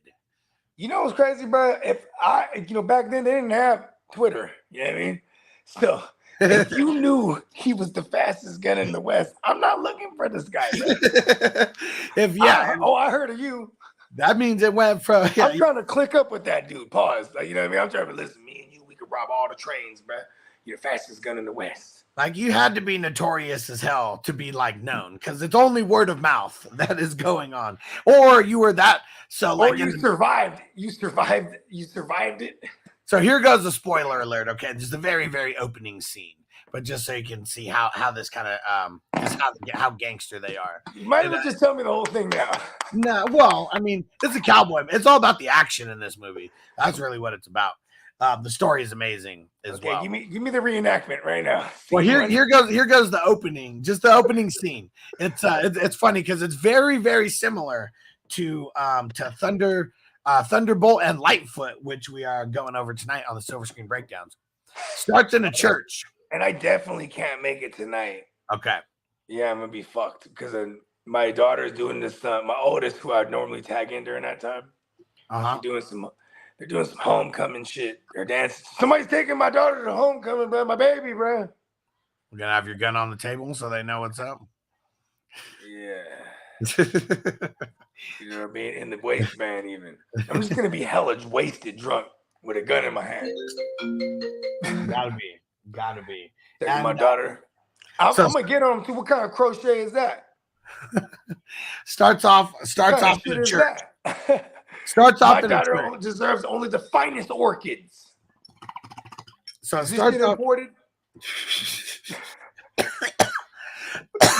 off with the church, and dude's giving his sermon or whatever. One of the cowboys comes in, bang bang, handles him, shoots him. And then then he goes up to him and the guy who he shot is actually wanted in a different county. This is the time where you they're like bounty hunters. No, not even. No. He was like, here, take this guy, take him over to your local sheriff, get $5,000 for your church. And he was he's like a Robin Hood. And he was like, wait, how come you're not gonna take him? You don't want the 5,000? He was like, well, I'm worth 10. See, like a vigilante. Yeah. That's tight, actually. I'm watching that shit. That's how it all starts. And yeah, I swear to God, that's how minorities would be if there was a cowboy. I mean, if they turned cowboy, right? Well, I mean, that's what. Yeah. Come on. I mean, I don't want to see some fake shit where they're like, running businesses in the 1800s or some shit like that. You'd be hella pissed. Like, man, now you're finally free. You can do whatever the fuck you want. You got the fastest gun in the West. Like, you're just the man. That's it. Nothing. What's crazy too is like, I would definitely, if I was a cowboy for real, I'll try. I try to link up with the motherfucking Indians, bro, because they have all the drugs. Excuse me, indigenous people. Yeah. They have all the drugs, bro. Hell yeah. And Tino said, Bogey, you ever seen Tombstone? Yeah, hell yeah. Come on, Val Kilmer. Yeah. I know that's like the weakest name to name out of them. There's a gang of them, though. No, but Val Kilmer is definitely the best. He was the shit in there, bro. Yeah, I'm your Huckleberry. That's what made me excited for him to be Batman, right? Because I was a kid when I watched Tombstone, bro. And he was whack as Batman. They made him like the psychologically fragile Batman, which is like true to form actually, but it was just like, come on. And he said it ruined the whole experience for him. He said he was like, he'd wanted to be Batman forever. So when he finally had the chance to be Batman, he was like so excited, like, oh yeah, I'll do it for free. And he said it was the worst experience as an actor ever because they said the suit couldn't fucking hear anything through the suit. So there's like a lot of takes that got messed up where he just couldn't even hear shit that's going on. He said the suit was it was so restricted. He said he couldn't even fucking move, like barely move in that thing. And so he said as an actor, playing Batman sucked.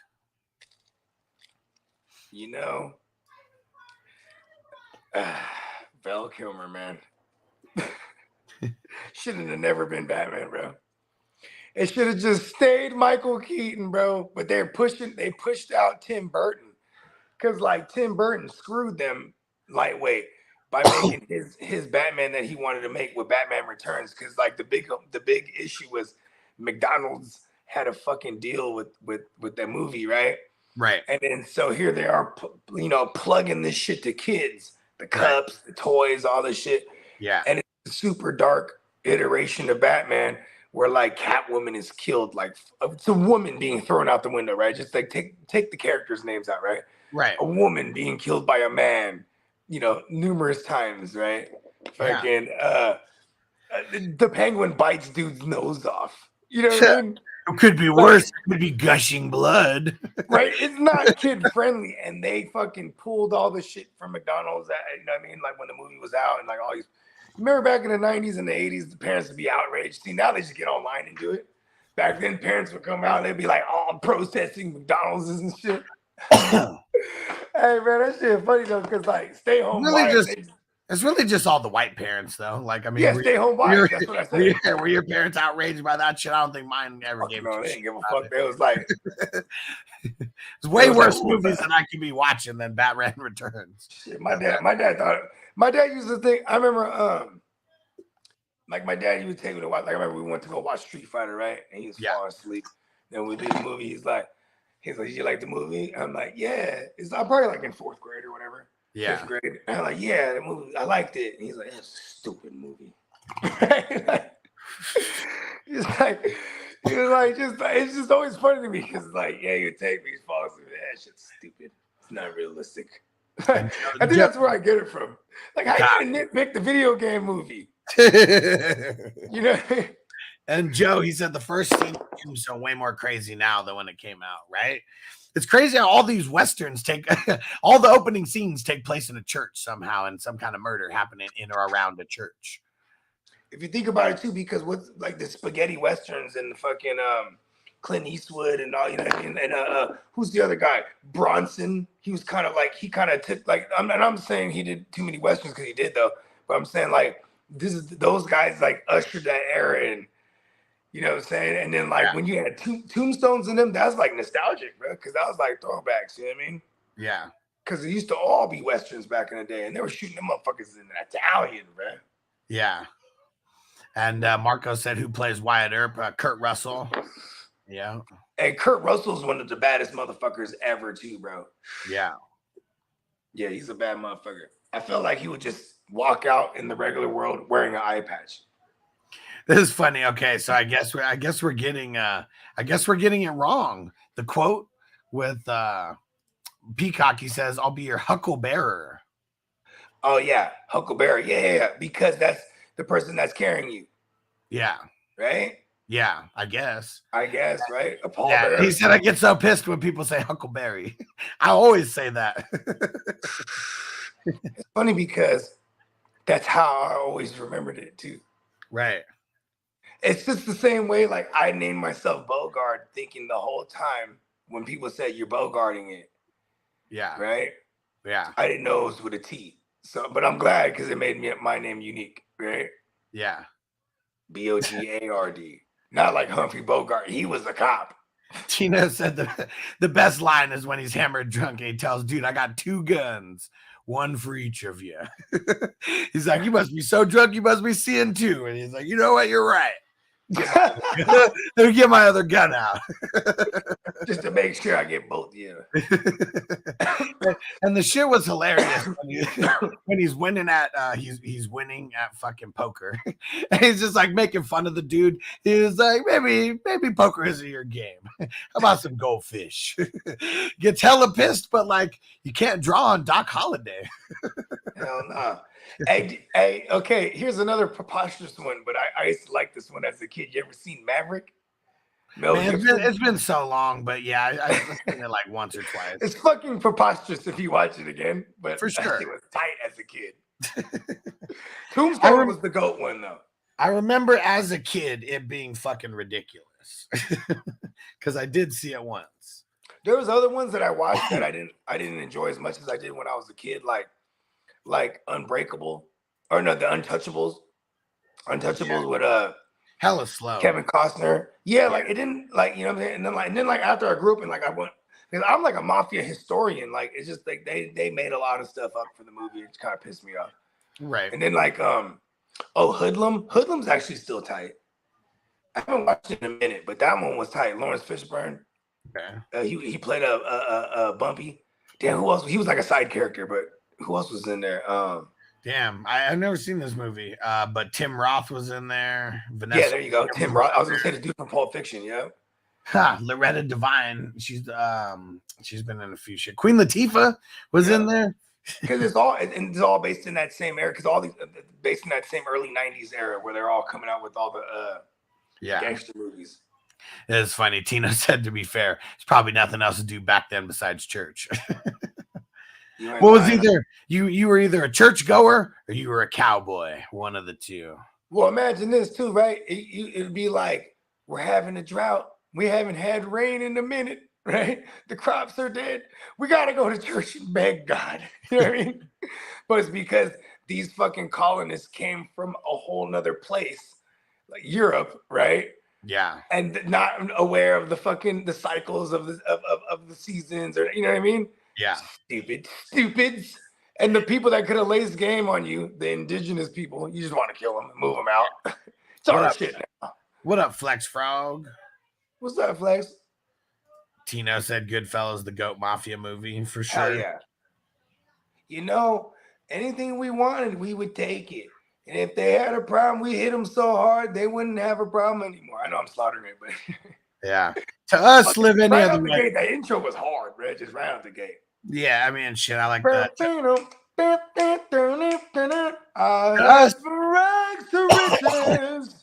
To us, to live any other way was nuts. All those goody two people with their 9 to 5. Yeah, they were suckers. They had no balls. If we wanted something, we just took it. Love it.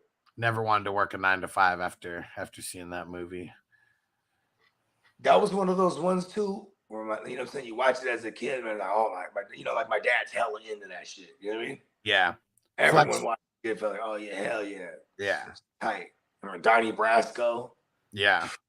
I remember there's this one chick when we were 18. Her parents were always gone. So it was like we would always have the parties like at her house. And one time I brought Goodfellas and Casino over there. We're smoking, watching the movies, and I forgot to take them back.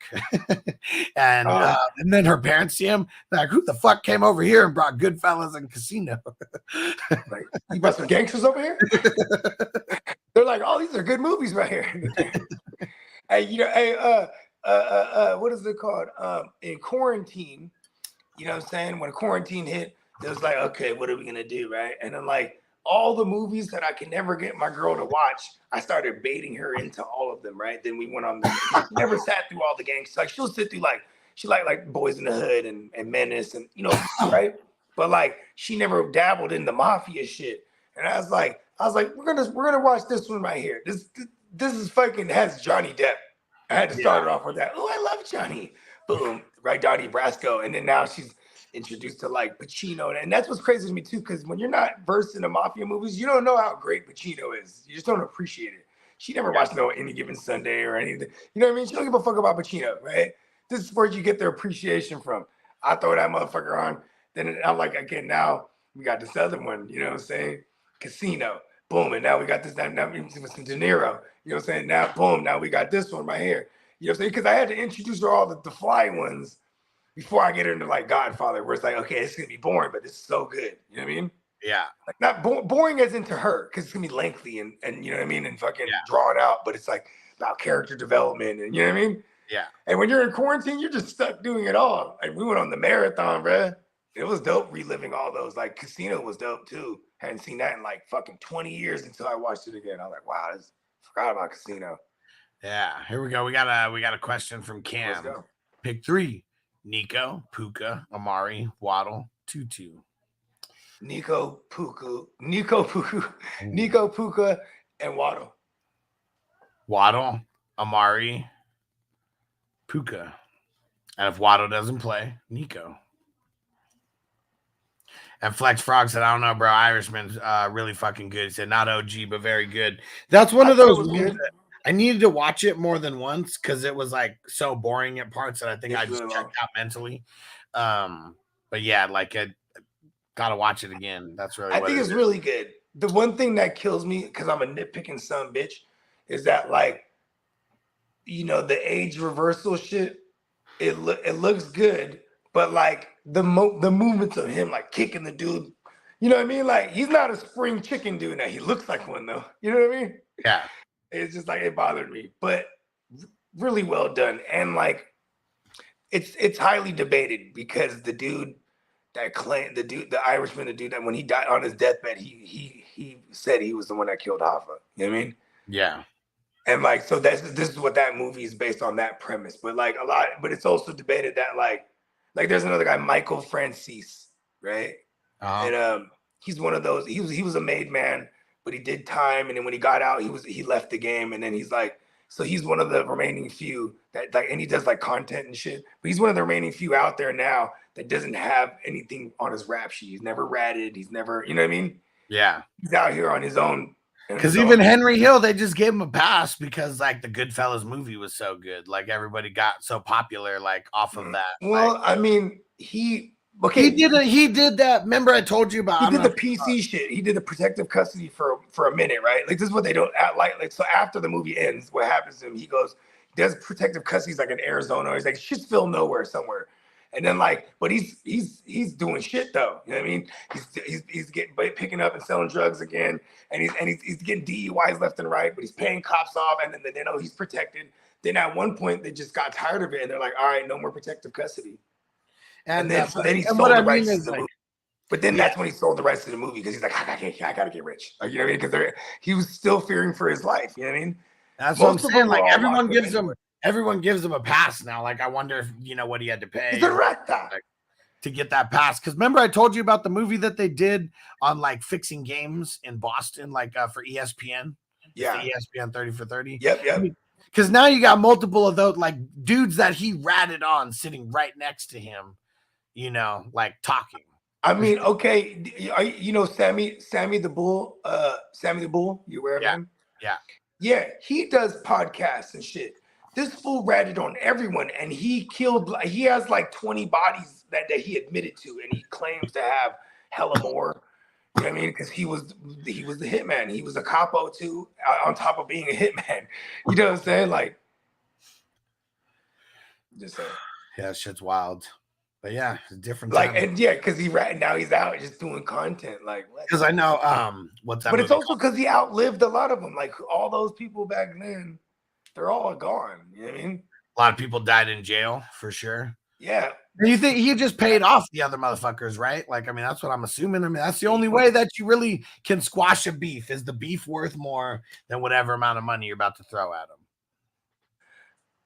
I mean, it's just different. I mean, see, that's why they call it omerta. I mean, omerta's the oath, right? But they call it la Cosa Nostra. That means this thing of ours, because that's like a cop out. Like, right?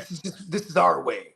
Yeah, this is what we do, right? So it's like, you know, you could be like for instance, the guy that's coming to kill you is like your best friend. It's never like some random dude, unless like it's a different family, right? And you send a hitman or whatever, you get a contract out.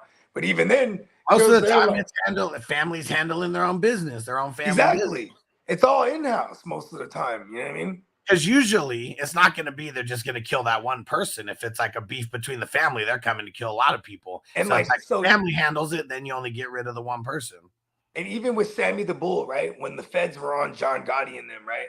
Like, so they're interrogating Sammy the Bull, and he's like, he ain't saying shit. Then see, here's the thing: is like John Gotti, he was like deaf in one ear. So when he would do meetings with his guys, he's basically yelling at these motherfuckers all the time. So his restaurant he had a restaurant with an apartment on top of it. Now everything was bugged. So he's in there going. So they got Sammy the Bull. And they play him a tape, and he's like, "We got to kill Sammy." I said we're gonna kill Sammy. Right? He's just yelling. We got to take him out. You know, and he's hurt. Oh, and so he's like, "Fuck it, I'm ratting." He ran on everyone right there. He knew he wasn't playing. Yeah. He was heartbroken too. Like, son of a bitch, I'm his right hand man. But you know what I'm saying? Like, he was just because he had got hemmed up. Once they got hemmed up, they're like, oh, no, we got to take him out. This is wild. Peacocks, I saw Donnie Brasco in a sneak peek before it was released with my dad. He said kind of awkward because I was a young teen. But your pops was like, "Fuck that, we're gonna go see this." Yeah. This is Al Pacino, bro, with motherfucking with even Pesci in it being like a side role, and then a young up and coming what's his name? Johnny Depp. When was that year? 91? 97. No, maybe it was like 97. Yeah. Am I tripping? 97. Yeah. Yeah, okay, there you go. Good. I was like, it can't be 91 because it had to be, yeah, because I was like in junior high. Yeah. I mean, that's more of a laxed one. I feel like out of a lot of the gangster movies, like there's not a bunch of crazy killing, right? I like to me, I like the inside of it because it's like the pecking order is so sacred. You know what I mean? Yeah. But you belong to Sonny now. You're Sonny's guy now. You know what I mean? Like, no, you're my guy, and that's it. You know what I mean? Remember they're on the yacht? It's like, One like Nation. you guys there, like, oh shit. One Nation. So you guys ever see Mafia, the comedy version of The Godfather? Never seen it. Yeah, hell yeah. That was throwback. That was like during the times when they came out with all the naked guns and all the, you know what I mean? Yeah. Yeah. Emil said if Devonta Smith doesn't play, Quez Watkins worth the pickup. I mean, practice yesterday, so I mean he's already trending towards playing. But yeah, because yesterday was their Wednesday. Yeah. You know what I'm saying? So he's gonna get 3 days in practice, and by Saturday's practice will be the tell for him. And if he gets in a full go, you don't have to worry about Quez. But yeah, I guess hold on to Quez if something happens, a re-aggravation. Well, he doesn't even have it. He said, is he worth a pickup? Oh. Yeah, I think we gotta wait until they start Saturday, tomorrow. Yeah, unless the Eagles they play Monday. Unless they say today that he's not going or something like that. But yeah, it's usually the Friday practice, which for Monday games is Saturday. Yeah. Peacock said I never saw The Irishman because it was 3 days long. I mean, that's why I never revisited it. It's what's good about The Irishman, the acting. I don't really, and because I don't really care for the story because it's a subjective story. It's from this guy who's old and senile. It's like he's trying to claim the fame. At least that's what other people say. You know what I mean? What up, Uncle Bud? Like people, they say all kind of stuff about Hoffa, like that he's like buried underneath like MetLife. Yeah. Or like he's, you know what I mean? He's in some parking structure somewhere. It's wild, yeah. Wild to think about. And Adam said, is it crazy to start McLaurin and Dodson with confidence this week? I'm thinking they will most likely be playing from behind in garbage time. They should be, but I don't know if I'm playing them both with confidence. Yeah, because like Buffalo has a decent pass rush. And I want to say Sam Howell's probably like top of the league of taking sacks to the ass right now, right? Does he have double digits yet? Him and Danny Dumbass, like line's bad. But who would you be starting them over? That's really what it comes down to. Because I'm not opposed to starting both of them, but yeah, who are you starting them? Yeah, I would start both of them, but just maybe this is not quite the matchup, but like, yeah, it just depends who who else you got. Miles Sanders back to healthy, got his full go at practice today. He's in a nice bounce back spot here with Andy Dalton being able just like a competent QB. Yeah.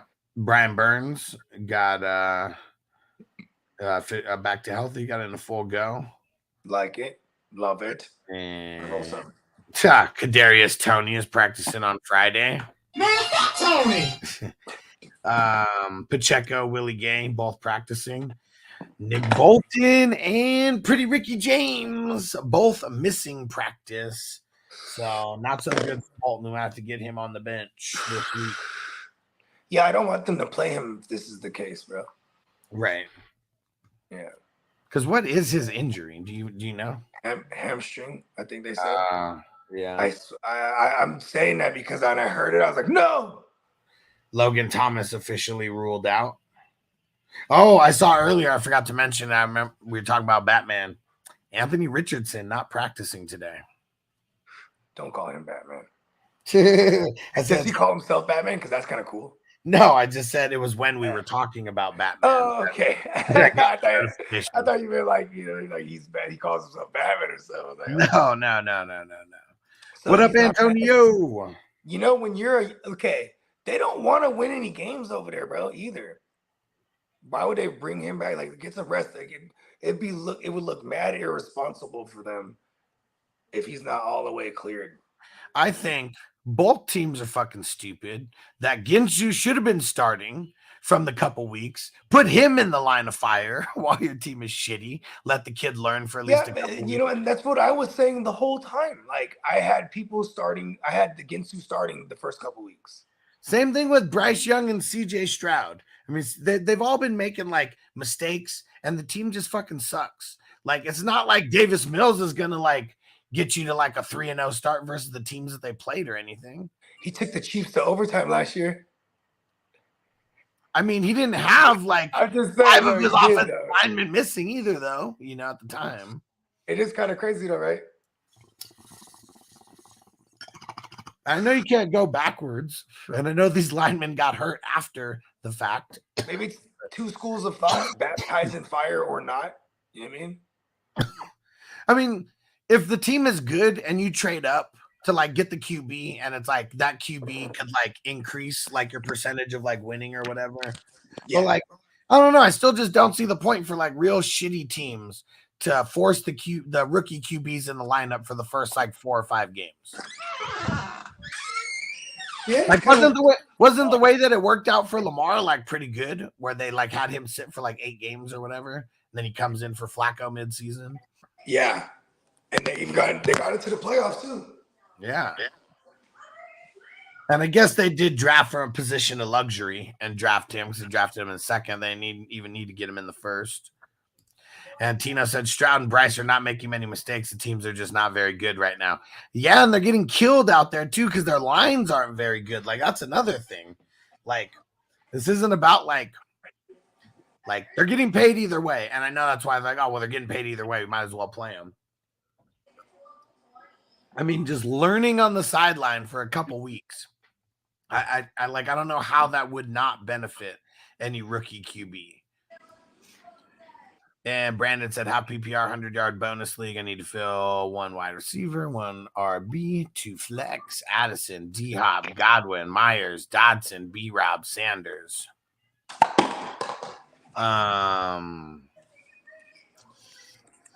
B-Rob for sure. That's going to be your bless you. Thank you. Bless us all. That's going to be one of your your running back or your flex, one of the two. I'm gonna start Jacoby Myers. He's been cleared going up against the Steelers. Steelers don't have the best DBs necessarily, and if anything, Pat P is gonna be on Devontae. He ain't gonna be on Jacoby. That's gonna be a fun matchup to watch. Yeah, so that's either your other flex or your wide receiver. What do you think about Chris Godwin this week versus the Eagles? You think? What's going on with Bradbury? Good question, Aquado. I'm still Aquado. So he got in a limited, and it's the concussion for him, and so missing last week. It was because it was too short notice, so he's gonna play. Yeah. I mean, not too short notice. It was within the 5-day protocol. Yeah, because they have the Thursday game. Yeah. Okay. I mean, I'm okay with it, bro. I feel like there's a negative game script happening. Like, we're gonna see like the Buccaneers fall to earth. Yeah. We're gonna get that 50 pass attempts I'm looking for from my man 620. Get him back to Mr. 620. Yeah, let's go. Yeah, so I'm gonna go Myers, B-Rob, Godwin, and then it comes down to Miles Sanders, Addison, or Dodson. This one? Okay. Don't mind if I do. Corduroy Pimpin and Jeff Okuda both questionable for Sunday's game.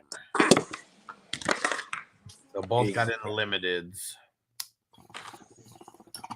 Or nothing at all. They didn't make it clear, but for the last one, man, I'm really considering going with Miles Sanders against Seahawks D.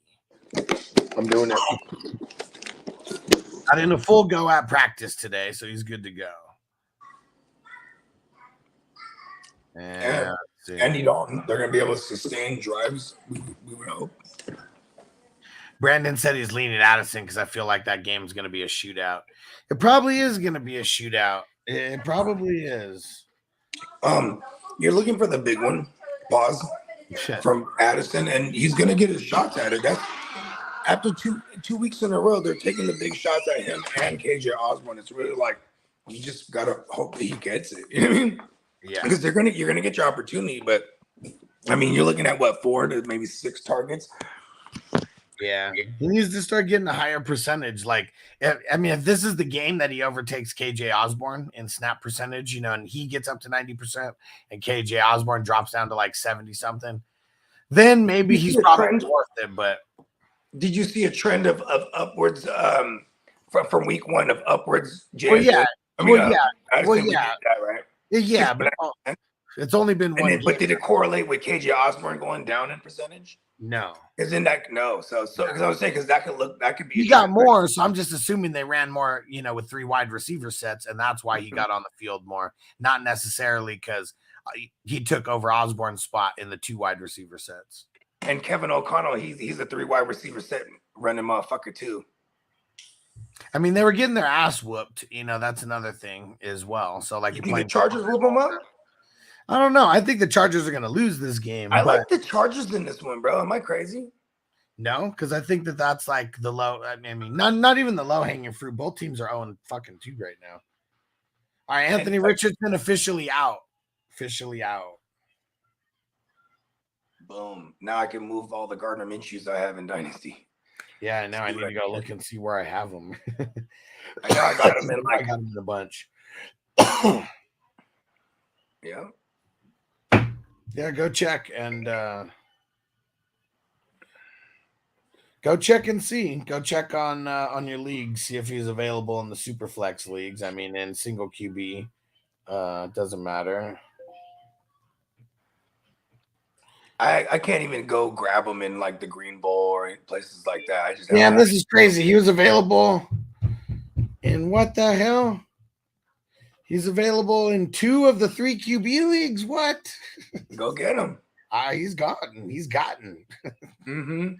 I can't even house nothing. I can't drop things.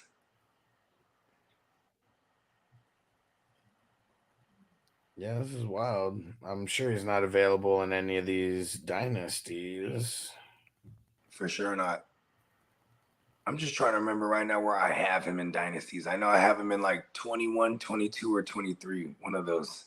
Yeah, that's what I'm going to look at right now.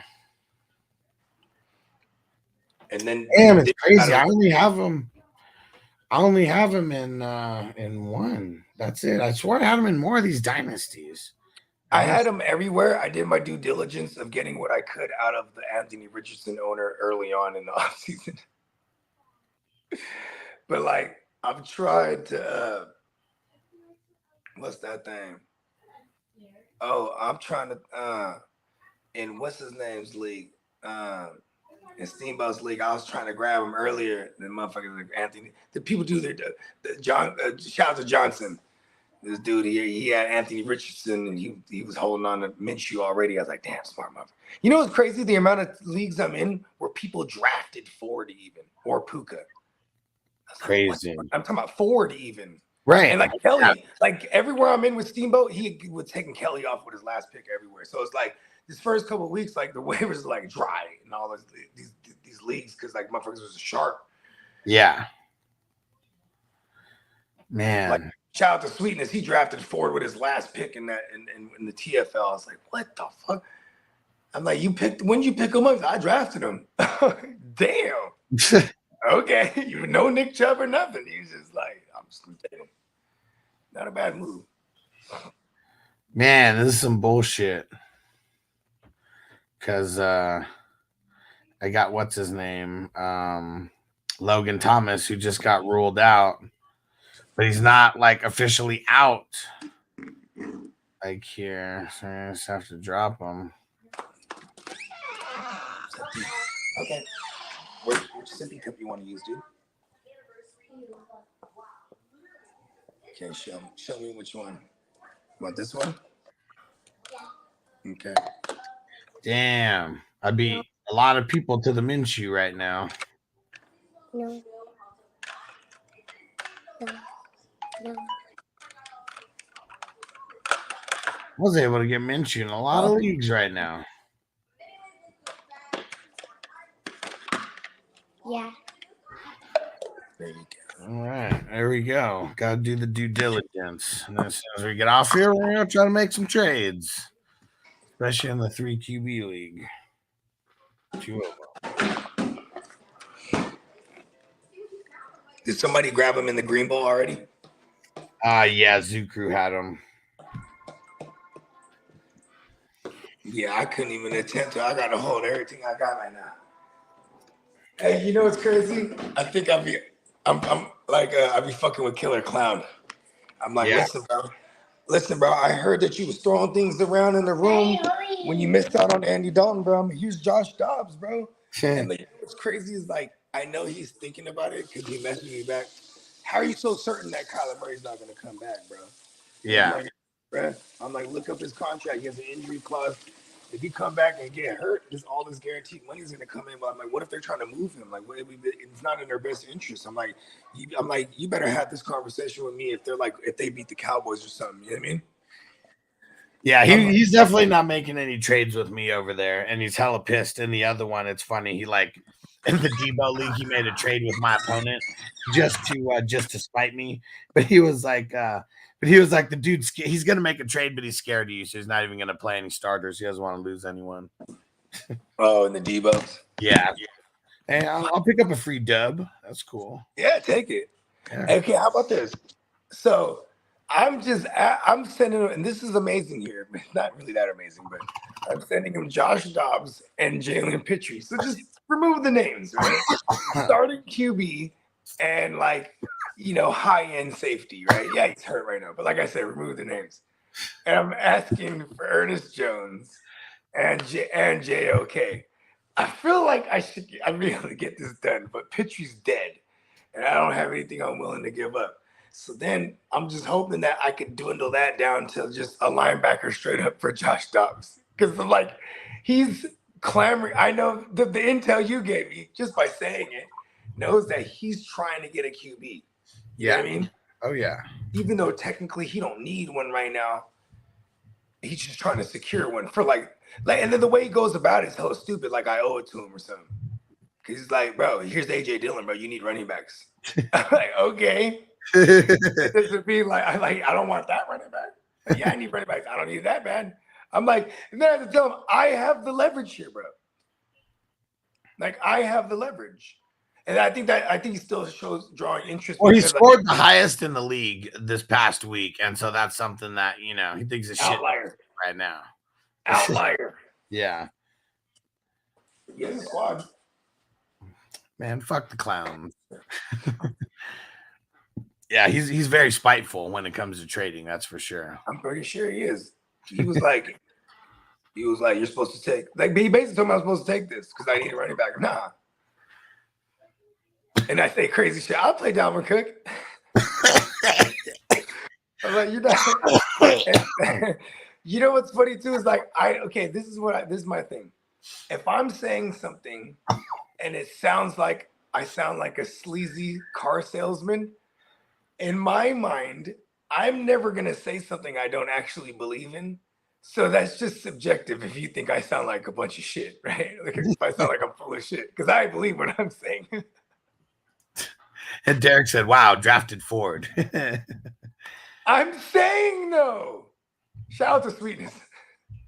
Crazy motherfuckers, man. This is savage, bro. Sagittarius. And it's gonna be funny. Like you drafted Ford. You're gonna roll him out there in week 3, and he's gonna get killed by the Titans. Then eventually Kareem Hunt can get acclimated, and then there's that. But then he said he's gonna play. And I wholeheartedly believe that it will be Ford playing the majority role. And it could be him between the 20s, and then Kareem Hunt is the red zone guy. and or third down guy. They said he's gonna play. Yeah, I wouldn't roll him out. No, they said he's gonna. No, they said. Yeah, he's yeah. I wouldn't roll him out. I'm saying like in fact. Oh yeah, wouldn't roll him out. Yeah, Roll him out. Yeah, roll. Yeah. I know you're not. I know you're not saying. I thought you said I wouldn't rule him out. Yeah. Yeah, but yeah, fuck no, not rolling Kareem out. Don't roll. Oh, you thought I said rule him out? Yeah. Yeah. Don't roll him out. Don't put him out there. You know what I mean? And listen, if he falls into the end zone, bravo, you live on the wild side, like whoever started Breeder last night. You know what I mean? Fell into the end zone. And Stale P said, due to my league drafted Chubb and Ford, seems like he knew something.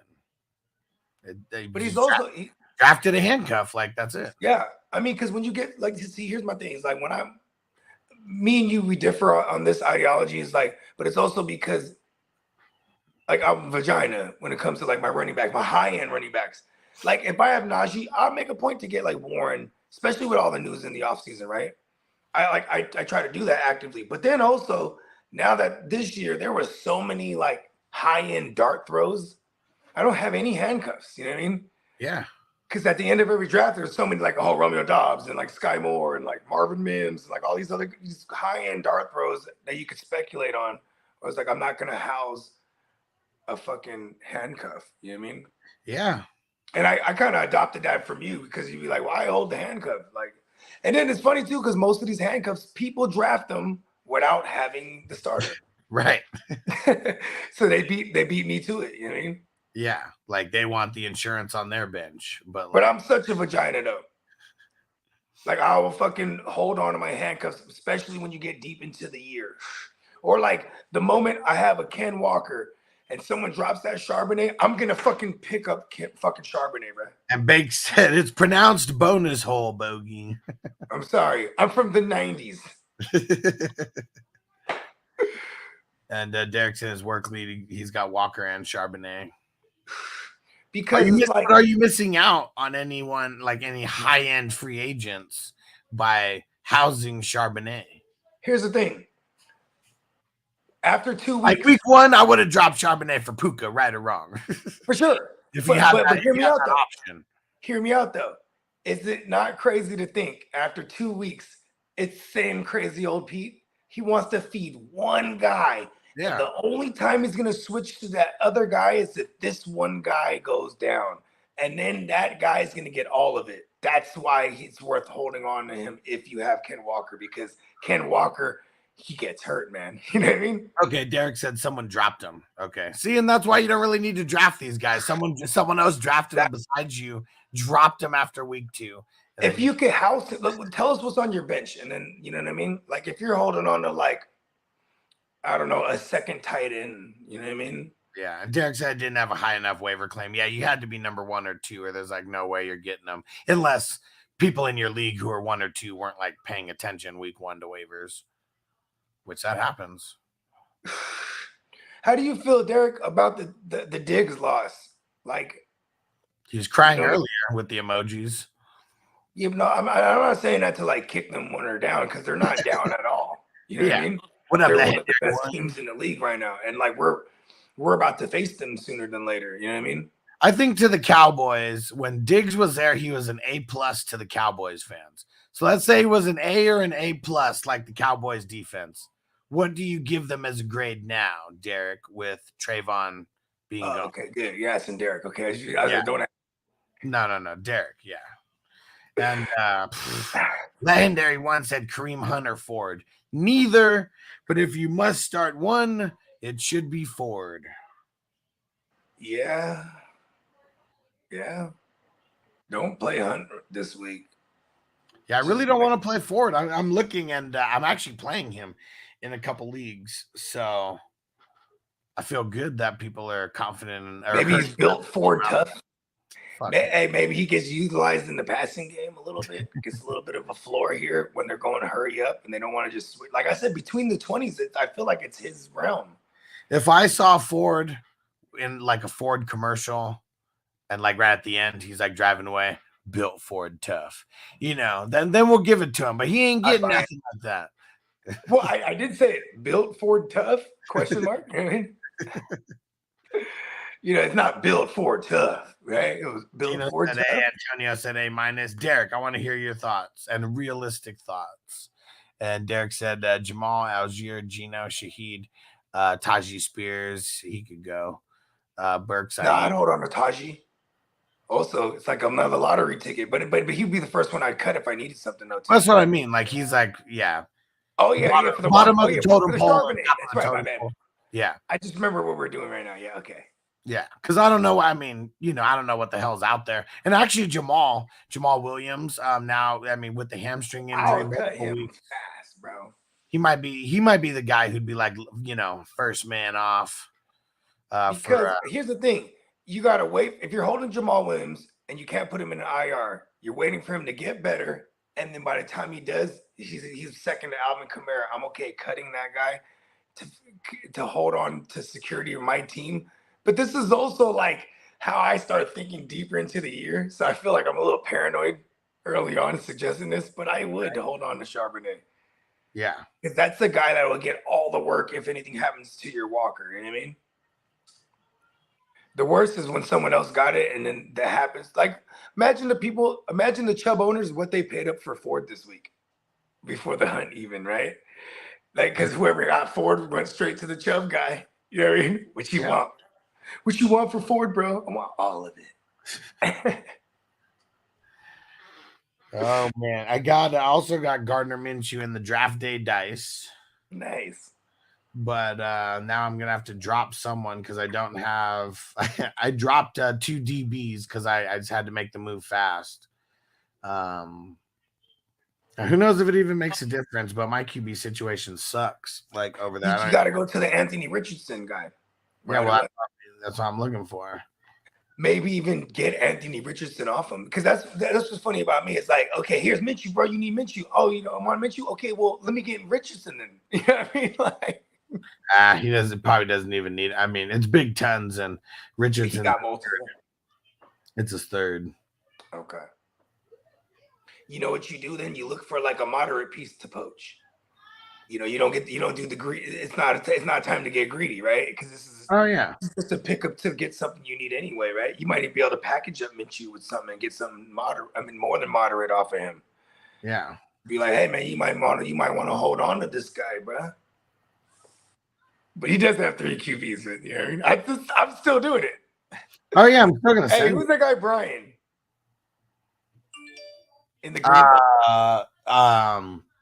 He's in one of our dynasties as well. Okay. He got really upset at me. Why? He was like, God damn it, bro. Stop sending me these offers over and over again. And I'm like, they're different offers, right? And I'm like, well, and you leave them up. So I just think that, you know, I'm like, my bad, bro. You know, it's a $600 league. I like pointing that out to people. $600 league. I'm just trying to make moves. Right? Like, I like using that. Psychologically fucks people, bro. They might be fucking scaring them from making trades, but it could work on the other side where it makes them like, yeah, you're right. I need to make some fucking moves. Yeah. $600 league. You know what I mean? Hell yeah. How motherfuckers should be thinking. You want to sit on your hands and depend on the waivers. Good luck. Derek said, I'm happy about the offense and Cooks will come back, but without Diggs, our D will suffer. But I think this will help our numbers for offense for fantasy now. Yeah. And then he said for Dak, Lamb, and Cooks now. And he said, so give us a B without Diggs. Okay.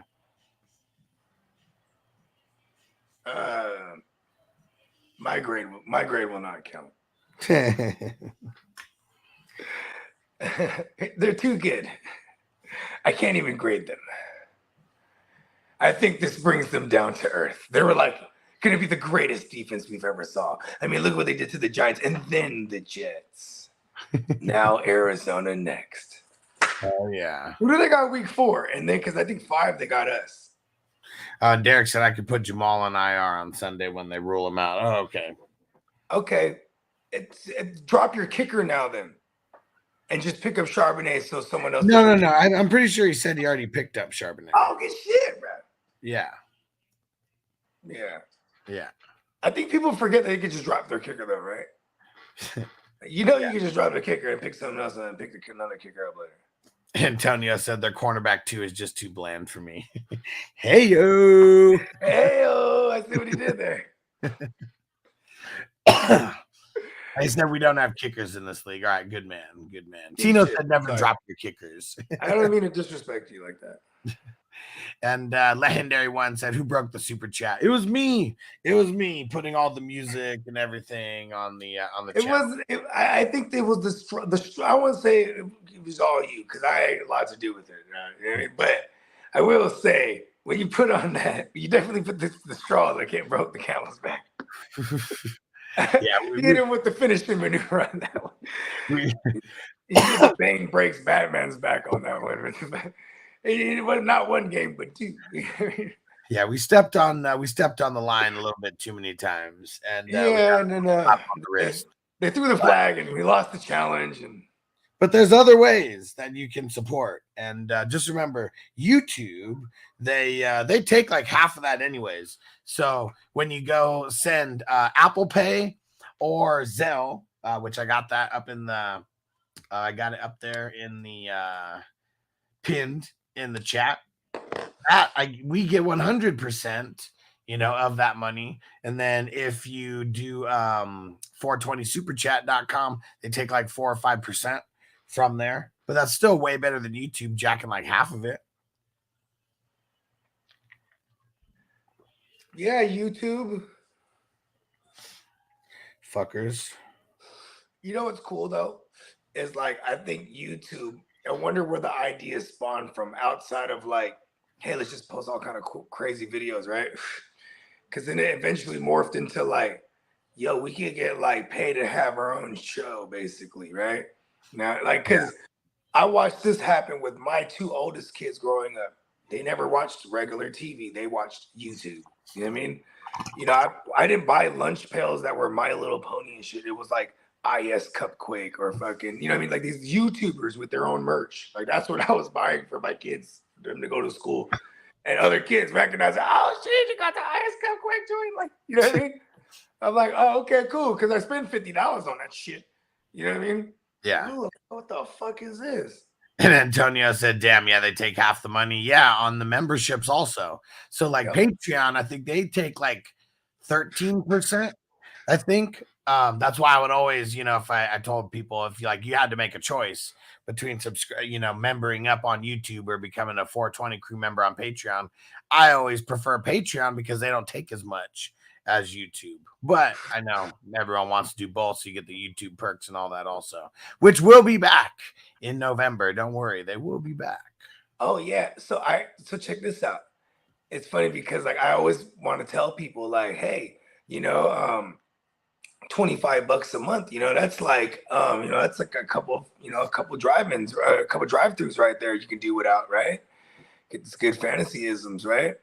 And then like before, saying, like I'm in the lab all the time. And like when I go to the lab, we're spending about $30-$40 on just lab shit, beer, throwing in on a bottle, some snacks, you know what I mean? I used to always post the shit because the liquor store run before the lab session's epic. Hella gummies, all various gummies, you know what I'm saying? Fucking chips, you know what I mean? All kind of shit, you know what I mean? Then my man's goes, so you're going to go on this marathon, right? Once a week. And I, by the way, just dropped another one. What was it, like 2 days ago? Called No Fillings. Like feelings, but without the G, so it's cool. Right? And it got Sam Jackson and thing. I think I sent it to you and Hess already. Yeah, that one's out, right? So my man goes, all that money you guys used to spend on the junk food every Friday. He's like, throw it out on promotions. And I'm like, okay. But it's also like, because I'm not spending that extra money every Friday before when I was going to the lab, and I'm spending on other shit. You know what I mean? I'm like, okay, I need to designate that again. Right. Because that shit is highly effective. Yeah, for sure. Whenever we drop a song, for like $30, you know what I'm saying? That shit will promote the fuck out of it. Because there's generators, and it gets you to like people that have active playlists, like playlists with hella traffic. Yeah. It's like, if they like your shit, they put it on there. Yeah. Or they'll put it on there for a day or whatever. You know what I mean? And then it's cool. What up, Jamie? What up, Jamie? Because then you'll see people like adding it to their playlist and where they are in the world, and that's pretty tight. Like I had a song called Designer Drugs. And it was like, oh shit, it was some kind of DJ. He was like, he had it on his list, and he was from Russia, bro. And this shit was going crazy over there. I was like, wow. Wild. Yeah, if I can get to Russia. But that was like in 2017 or whatever it was. And Derek said, same thing, Bogey. My kids watch YouTube, still do. Said they got all the YouTube merch. Said now I'm doing the same thing with them. Yeah, and it's all the shirts I got from Peacock and the 420 show. Right? That is kind of tight. Like when I was saying that to Peacock, like, isn't that kind of cool? Like the shit that me and Peacock would brainstorm, right? Like just the random nicknames I would throw out, and then he'll be like, "Oh yeah, I know what you do." You know what I mean? Because that's all the artist needs is the inception. They boom, and then you see it on Derek's shirt, and that's fucking awesome. You know what I mean? Yeah. And most of our ideas just come like organically, just like we're just on this. You know what I mean? Yeah. We're just rocking live, bro. Bake said, I'm at work. Not sure if you got this earlier, but Flex 2, Hall, D. Cook, Watson, Madison, Roshan, or the Flamingo with the red laser starting. Who's the Flamingo? Oh, Mingo. With the red laser starting. Red Rocket. He's calling him the laser, though. I'll allow it. It's ugly all around. Not doing the Mingo thing quite yet. But it might be a sneaky play. That's like a DFS play. I don't even know if Watson's going to play. Like, that's what sucks. Like, with him. Yeah. And if he plays, it's like, he'll probably burn Marshawn Lattimore, but, like, how could you burn someone if your hammy's not good? That's what he has, right? He's, like, nursing the hammy. Yeah. What's his practice reports been looking like? I mean, I guess tune in to FNT. There it is. Yeah, we'll have that. We'll have all that. Let me see. I'll just check. We'll check it right now for Bakes. Just because. Yeah. Oh, that's Bakes? Oh, yeah. That's our guy. Oh, yeah. Actually, and I already remembered what it was. So he practiced on Wednesday. He didn't practice on Thursday, but they came out and said that was the plan, like from the beginning. So don't consider him downgraded. So today's practice is like the most important. Dang. And we already saw that they're shown to limit snap count a motherfucker like Romeo Dobbs coming off a hammy. Yeah. So like I would kind of expect that too. If Christian Watson's a go, I would probably expect a snap count. Yeah. All right. And let's see, we got a question. So do we actually answer that? So Flex 2. I'm going Hall. And fuck. Hall and Roshan. Give it to me. Hess said Goff over Burrow this week. Do it. Yeah, I mean, let's wait. If you don't have a pivot, I mean, damn, what if Burrow even plays, right?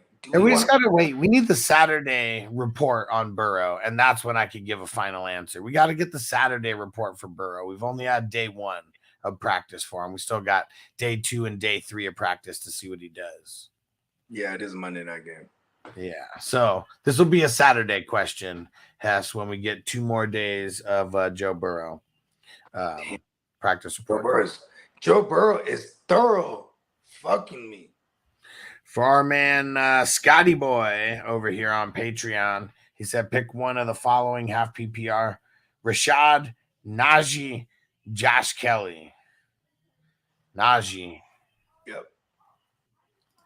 Derek said, I sat Burrow for the Brock this week, and he said, so far it's worked. Yeah. Yeah, hell yeah. 310 and 2. Let's go. Yeah. That's more than any of us probably would have thought Brock was going to do. I had him for 202. What up, Gustavo? Let's smoke it up. I was surprised as fuck when I was like, what's the stat line? You're like 250. And I was like, oh shit. Then that Debo put him over. I was like, oh, there it is. There it is. Second half, Kittle. Like it. But that's what's alarming too. It takes one party to be down, right? Yeah. Brandon Ayuk was down, so it's like everyone gets highlighted. But I think Debo is the one that's always going to be safe because his role is unique to what the team does. You know what I mean? They go scat back you with him. Yeah, for sure. And him and CMC. Yeah. Yeah, because what is CMC like 5-6 targets a game for real? Yeah. It's funny because I don't check because I'm just happy with it. You know what I mean? No one ever asks CMC anyway. So the Carlos says start 2 and flex. So start 2, flex 1. I'm curious. So 3, 1, 2, 3, 4, 5. So it's either start 3 or sit 2 out of Amon-Ra, Olave, Ridley, Collins, and Zay Flowers. I mean, it's just going to be the first 3: Amon-Ra, Olave, and Ridley. Yeah, those are must starts. Yeah, you die with them and live with them. And Marco said Logan Wilson, Levante, Warner, anal zone, start 2. Probably going anal zone versus the Falcons. They run a shitload. Yep, that's a must. And I like Logan Wilson because they're gonna attack them short on the field with Kyron Wilson and just everything over the middle that the Rams do. Yeah, I mean Logan Wilson's been kind of balling too. I mean, not week 1, but put him 19 last week, right? Yeah, I think I'm going Logan Wilson also. It might be like Warner. I mean, see, I guess what's tough. Oh, Levante David is playing against the fucking the running Green Bay, right? Yeah. Well, no, Levante is playing against the Eagles. It's Warner. That's what I mean. Even more the case. Yeah, I guess Levante. I'm probably going Logan for the big playability here, but yeah, it's tough because everyone that you got here has good matchups. I like it on the Monday too. Corbin said I have Burrow. If not, you know what though, Levante's been kind of quiet. It's all. Well, I mean, he was really good in week 1. He was quiet in week 2. Okay. Go with my initial Logan Wilson. And Damien said, oh shit, y'all been live for over 2 hours. Damn, missed a lot. Yeah, go back and watch the replay. It's all good stuff. Starting next week, we're going to be doing our best to be up at 7 West Coast time. Oh yeah, 7 West Coast time. So new start time. We can do it. We're doing it. Be ready. Be ready. I'm up already. Well, not you. I'm telling everyone else. East Coasters. Mm-hmm. We're gonna be getting on earlier for you now, and yeah, that will just help me because like doing the editing and stuff in between, like when we stay live until like 10 or 11, and we got the Monday and Tuesday show. I got to do a lot of editing on those, so it'll be good to start an hour earlier. Yeah, hell yeah, because them Tuesdays with the wedding and all that. And then, what? He said, wait, the dude's name is Anal Zone? Yeah. Alex Anal Zone. That's how I read it. Get in the zone. The Anal Zone. It's Anzalone. No, it's Anal Zone. I'm just letting him know. It's Anzalone, and he's a linebacker on the Detroit Lions. Hey, he's the baddest motherfucker. He's one of the baddest motherfuckers in IDP. Hell yeah. California Brave, what up? Said, who should I start in the flex? DJ Moore, Jerome Ford, Zach Moss. I'm gonna go DJ Moore, and you just hope L'Jarius Sneed isn't like, shutting him down. It's a bad boy. Yeah. Bake said, if Kendricks is out, would you start Madison over Roschon? Chargers defense sucks. No. Alexander Madison sucks. Madison over Roschon? Is that the question? Yeah. Dang, that's crazy. I don't know what to do there. I mean, I know what I want to do. The fun play is Roschon because I feel like he's in a bounce back spot here. People could run on the Chiefs. Yeah. And it's like, but I don't know. That offensive line's really bad for Chicago. And shout out to Carter's on Twitch. Yeah, throw those questions in because we're going to be getting out of here in a few minutes. Throw those questions in. And Bake said, true, Madison does suck. And then, like, I feel like he's in a bounce back spot here, quote unquote. But, like, man, like. Ooh, Austin Eckler is not expected to practice today. Yeah, hell no. He is not they're 0-2. There's no rush for him to come back in his mind because he's like, why they ain't giving me no money? Yeah, business decisions. And Derek said East Coast will be ready because it'll be later for us. We straight. Yeah, I mean it's gonna be going. Yeah, that's true. 10 o'clock. Starting an hour earlier. I mean, the reason why we even go live that early, more for the East Coasters than the West Coasters. West Coasters might hop on as soon as they wake up now. Some probably maybe already at work. One guy said he's watching us from the crane every day that he operates every morning. That's pretty dope. Yeah. Yeah, shout out to my man Turn Up the Jets. He said he used to watch us fucking when they were still shut down. He was just having it in his ear. He's like, we can't be on our phones. I just got it in my ear. I'm like, that's tight. Yeah, hell yeah. So he just never comment or nothing. He's just working. You know what I mean? And now, I mean, it's not like it wasn't a morning show already, but now we're going to be on 10 a.m. Eastern time. I mean, it's like a true morning show now. Yeah, I told you I always wanted to be like the fantasy of Howard Stern, bro. Hell yeah. You know, maybe he was I don't like the new Howard Stern though. He's like, he acts like he wasn't Howard Stern before. Yeah. Now he has this status and he's like super PC. Yeah. Maybe not super PC. Like he'll still say some reckless shit. Like, and Andrew said, I got Allen Collins and Pickens with Addison on the bench. Would you trade Najee and Addison for Kyren? What? No. Kyren plus maybe, but no. Like that's Kyren. You know what's crazy? Everybody enjoy the Kyren and hope it lasts because it's like it's still he works because it's a bad offensive line. He's so small and shifty and fast and like. Remember, they were building him up to. It's funny because I remember things, and it's always in hindsight.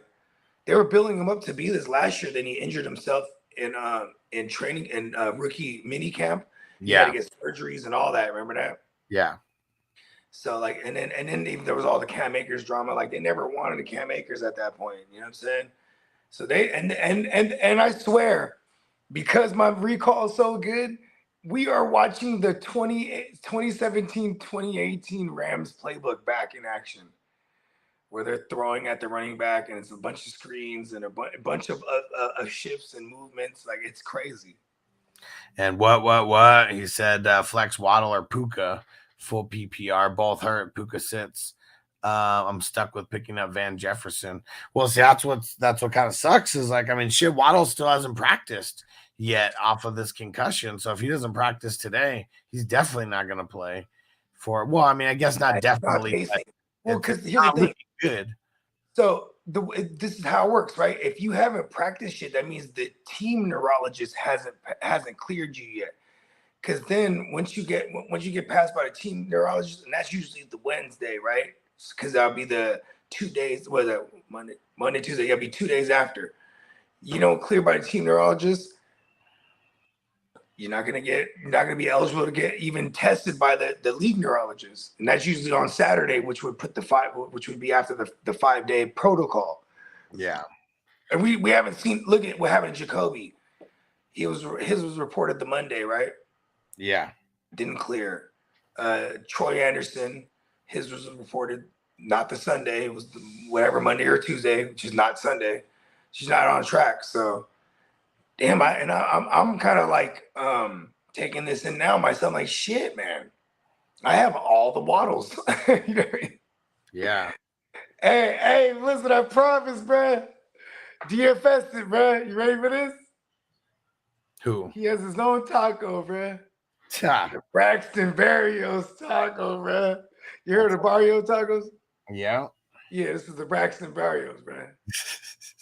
If there's no Jalen Waddle, I promise you he's a DFS play. And Brandon. I said DFS. Yeah. Brandon said I need one player in the flex. Myers, Ford, Marquise Brown, Algier. Gonna be Myers for me as of right now. Yep. Let's see. Raphael, what up? Said I don't know what option to have. Said Mattis. What? Yeah. Oh shit, I like Algier too, actually. Actually, I don't think I have Atlanta winning that game. Never mind. Jacoby Myers. My baloney has the first name. My bad. Continue. And Carter said my team is Hurts, Pittman, Higgins, Lockett, Brees, Monty, Swift, Mostert. I got offered trade Hawkinson. So what is this? Trade Hawkinson and get Kyren and Laporta. I'm not doing that.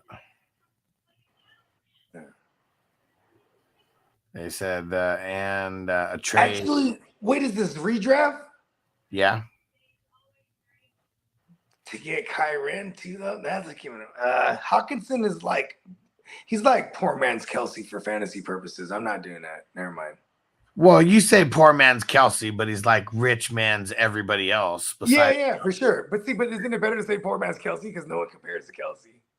But almost, yeah. I mean, I don't know. Hunter Henry. I'm just saying, right? Poor Hunter man's Henry's Kelsey. like a poor man's Kelsey. Like Hawkinson's like the #1 tight end right now, and like I still believe Kelsey will take it when it's all said and done. he will. I mean, it's gonna take him a couple weeks, or Hawkinson having like Is that selling high on Hawkinson at all? Then no, right? I'll revisit that. Laporta's I want Kyren.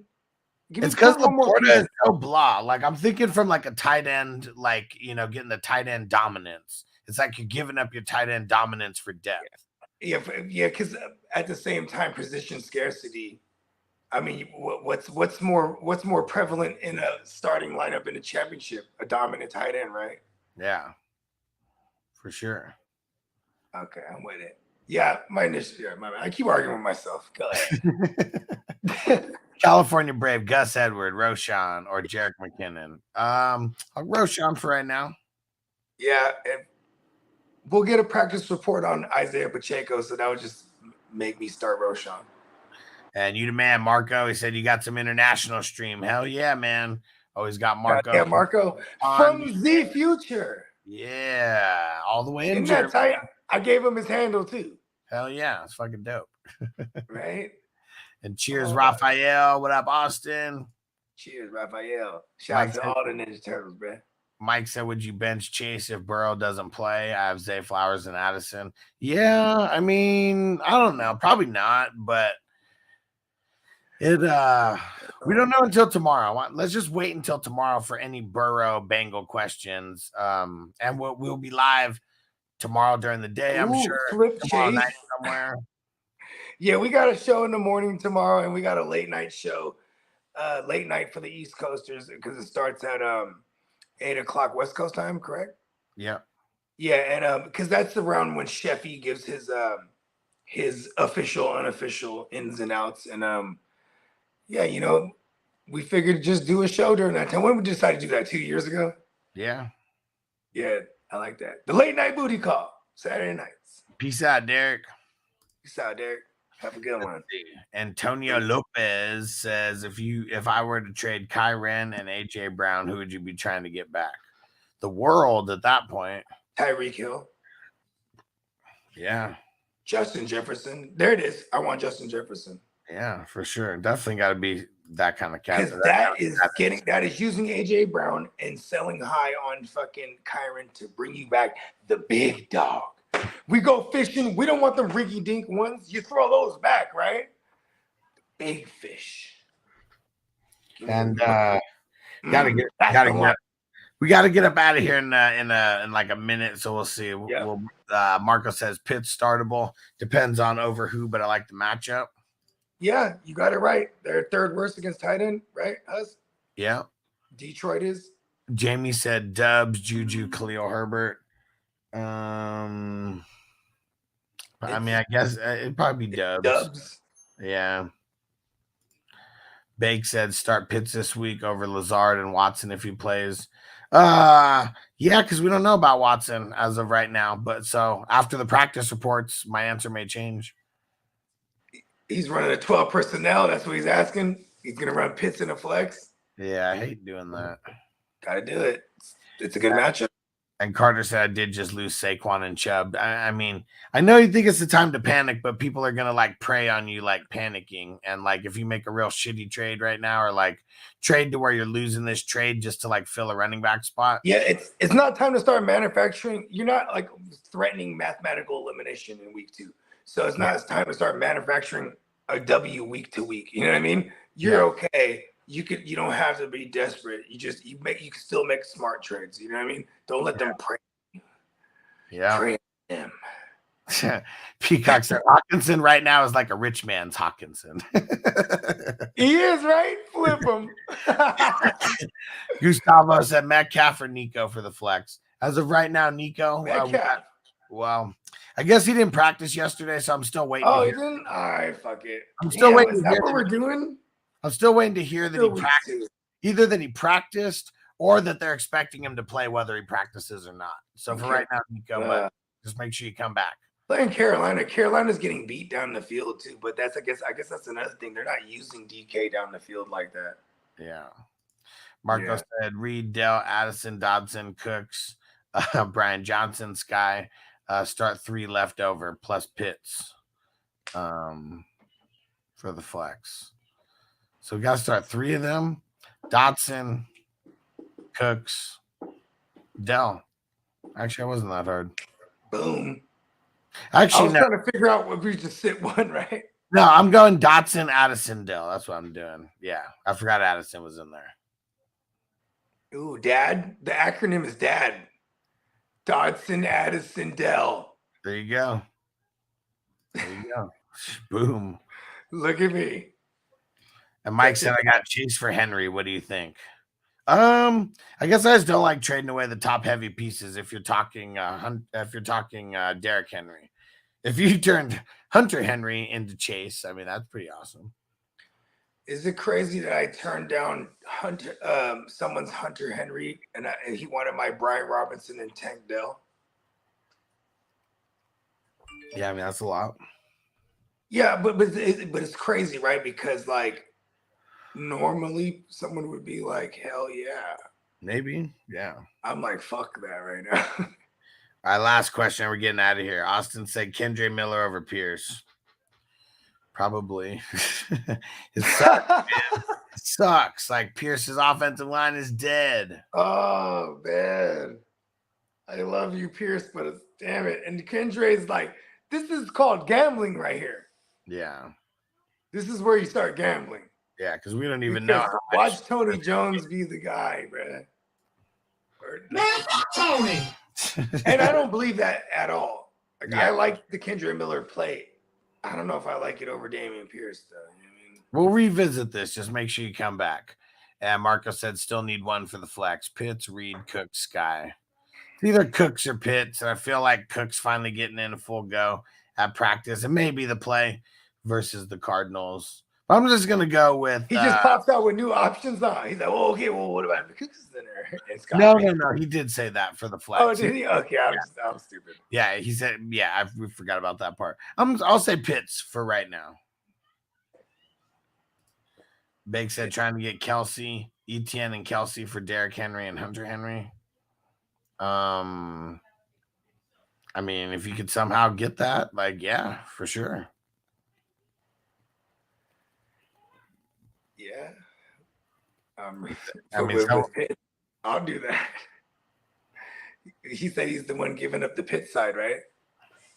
So Etienne and Kelsey for Derrick Henry and Hunter Henry, but he'd be getting the Kelsey side. Oh, yeah. Fuck yeah. Yeah. Hell yeah. Etienne about to go crazy on Houston right now.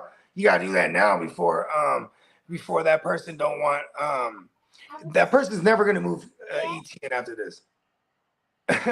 Would you agree with that? Yeah. Yeah. Just that matchup right here. Yeah. All right. Etienne might hurt Lawrence, but yeah, let's get out of here. Okay. All right, let's get up out of here. Make sure you guys go subscribe and go hit the download button on the podcast on Apple, on Spotify. Make sure you go to fantasyfootballhustler.com. Go subscribe everywhere. Say what up, Noble. What up? And And, we'll be back for FNT at 1 West Coast time, 4 Eastern. I want to do it. What are you going to do? All right. Peace out, everybody. Defense on me. I don't want them to gain another yard. You blitz all night. If they cross the line of scrimmage, I'm going to take every last one of you out. You make sure they remember forever the night they played the Titans. Here comes the